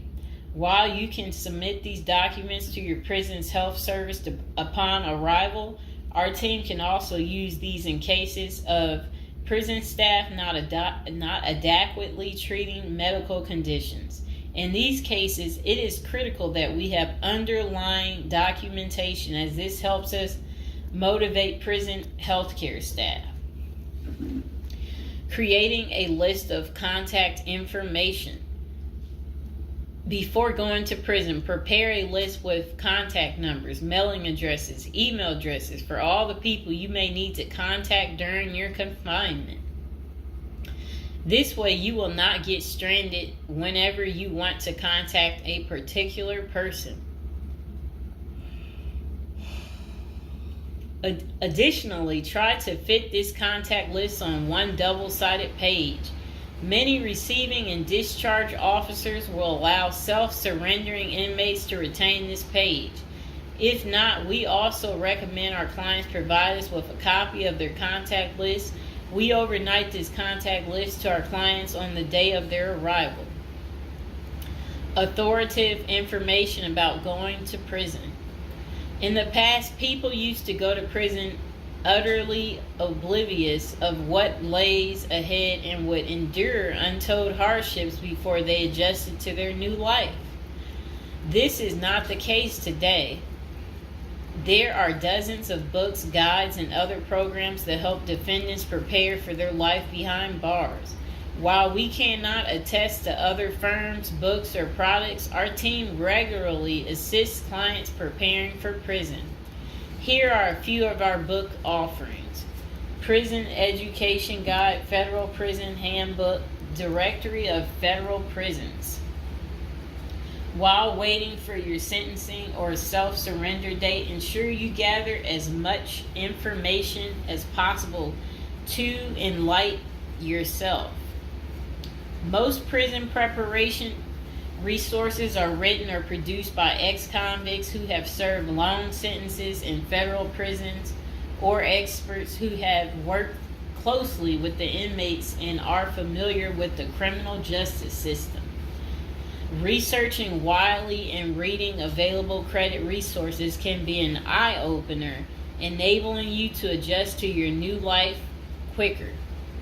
Aside from reading prison preparation books and guides, you may also seek out prison consultants to answer your questions and provide insights on the ins and outs of prison.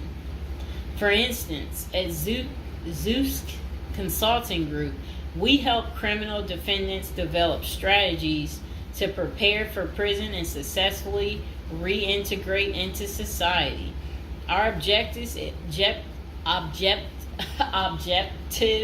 is to help you develop an informational foundation to make good decisions once in custody.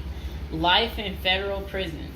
Before commencing your federal prison sentence, you need to know how to prepare for federal prison with a survival guide and tricks. Assuming you have gathered as much information as possible about what your life in prison will be like, here are some tips to enhance your experience. Stay out of prison politics. You do not have the liberty to choose your neighbors in prison. You meet people from different backgrounds, some possessing extreme opposite personalities, ideologies, and outlooks on life. Despite the sharp differences, you may have to share the same facility for years. In ideal circumstances, people should embrace diversity, but not so in prison. Conflict of interest and prison politics are the order of the day. However, it helps by maintaining a low profile throughout your stay. Otherwise, if you indulge in politics and things turn ugly, it may compromise your chances of coming out unscathed. Keep yourself busy. Federal prisons require medically able inmates to work. As soon as you arrive, ensure you find a job that you will enjoy. If you don't obtain a job on your own, prison officials will assign you a work detail. We advise our clients against this approach since it often means working long hours in the kitchen. Some examples of the positions you may want to consider include plumber, inmate orderly, food service, warehouse, groundskeeper, painters, while some of these prison jobs require long hours. Others are no-show jobs where you sign your name on a sheet and leave. While federal prisoners are paid for their work, wages tend to be meager. For example, federal prisoners typically earn 12 cents and 40 cents per hour. These funds are deposited into your commissary account, which you use to buy personal items. I'll repeat that again. Oh, sit down, Mr. Fox. Sit down. Sit down, baby. Prisoners typically earn 12 cents and 14 cents per hour. Okay. Okay, that's crazy. So when in prison, find purpose. A period of incarceration equals a lot of available time on your hands, which can be positive or negative. It's your choice. Many positive activities in prison can help you find purpose in life, even help you improve your circumstances upon arriving. College correspondence courses, writing, exercising, and teaching in the prisoner's education department are just some examples of many activities you can become involved in, which will give you purpose. This purpose will help carry you through your sentencing. Okay. Pursuing a purpose during your time in prison can make your stay more meaningful and manageable. For example, you can learn a new trade, write a book, discover philosophy, find spirituality, or purchase other professions. Likewise, we help many of our clients further their education behind bars. Whether you are interested in college or career-based studies, our team can help. Okay. In addition to keeping yourself busy and avoiding falling into a depressive state, finding purpose behind bars may equip you with relevant skills for successful re-entry into the community upon your release. This is critical. If you work, you are prepared for a period of incarceration.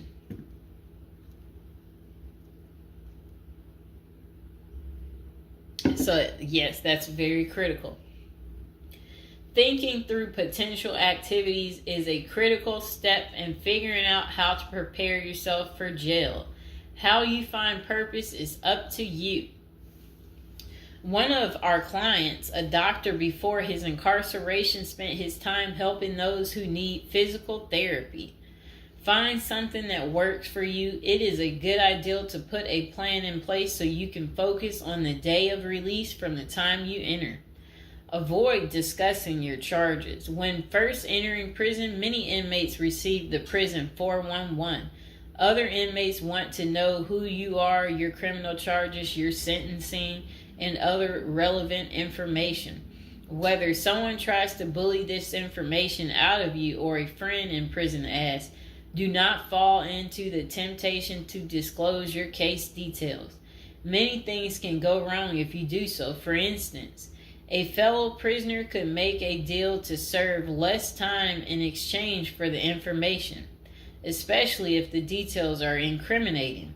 Also, the nature of your crime might cause you to be victimized, especially for sexual-related charges. Please contact us at the Zeus Consulting Group if you are concerned about these types of disclosures. We help clients charged with all manner of criminal offenses develop a strategy for addressing these sensitive matters. This is especially important for clients charged with sexual offenses or who have testified against others for a sentence reduction. Stay clean. However tempting the ideal of using drugs in prison may be, you should steer clear of them. This is a key area for in-prison conflict among fellow inmates. Likewise, inmates caught drinking alcohol or using drugs are often severely sanctioned. While this can be an appealing avoidance avenue, especially when struggling with depression, this is not the answer. Our team can help you develop better coping mechanisms. No matter how deep you descend, keep in mind that drugs are not the solution. If anything, they are likely to aggravate your mental condition. Always remember there are far better coping methods such as remaining physically active, finding purpose, keeping in touch with family and friends, if possible, and seeking professional counseling. Moreover, no matter how smart you are in concealing drugs, it is only a matter of time before the guards catch you. And when that happens, it may spoil your efforts of maintaining a clean record and dash any hopes you may have for an early release. Getting addicted also raises the chances of being indebted in other prisoners, bringing you into deep trouble and potentially making your life in prison intolerable. Learn the rules. Ignorance is no defense for prison rule violations. Even if you did not know they existed, breaking rules in prison can get you into serious trouble. Educate yourself as much as you can about the prison system, and particularly your upcoming prison facility. If possible, obtain a copy of the official rule book and read it thoroughly.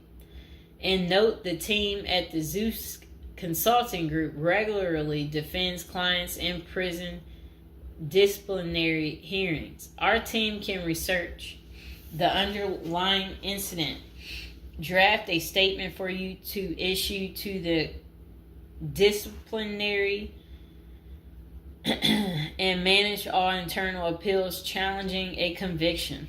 Then it says, be polite and respectful.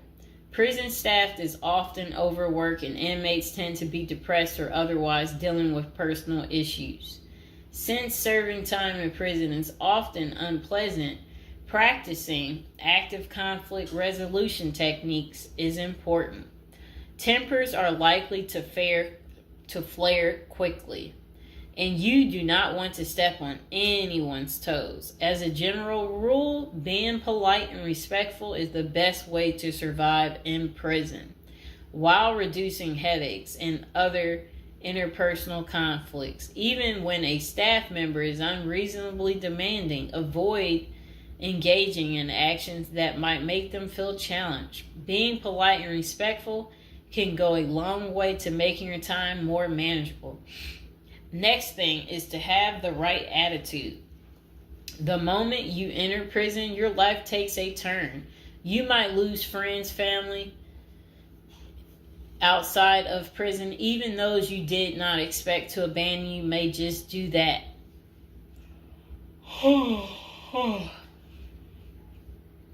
You are pretty much on your own inside prison. Other inmates may try to take advantage of you. Going to the guards for help is often a bad idea, and that can have serious repercussions. With such a gloomy situation, you need to polish up your attitude and prepare for incarceration. Having the right attitude can help you surmount the prison reality and build something positive out of the situation. The team at Zeus Consulting Group can help you prepare for the experience to come and plan for the unexpected. Prison time doesn't mean a death sentence, quite opposite. It says, if you lost your license because of a criminal conviction, they can help you launch a new career. Okay. So they're just saying basically, there's no reason you can't leave prison without a degree or a better prospect for the future. Don't struggle with how to prepare for prison. It says that use the Zeus Consulting Group and let them help you. Okay, because they're basically saying prison is never easy. They said they know what awaits you in prison and the tactics you can employ to have a smoother life behind bars. Going to jail or prison is never easy, but with directed effort, you can lead a productive life during this experience and after. Okay,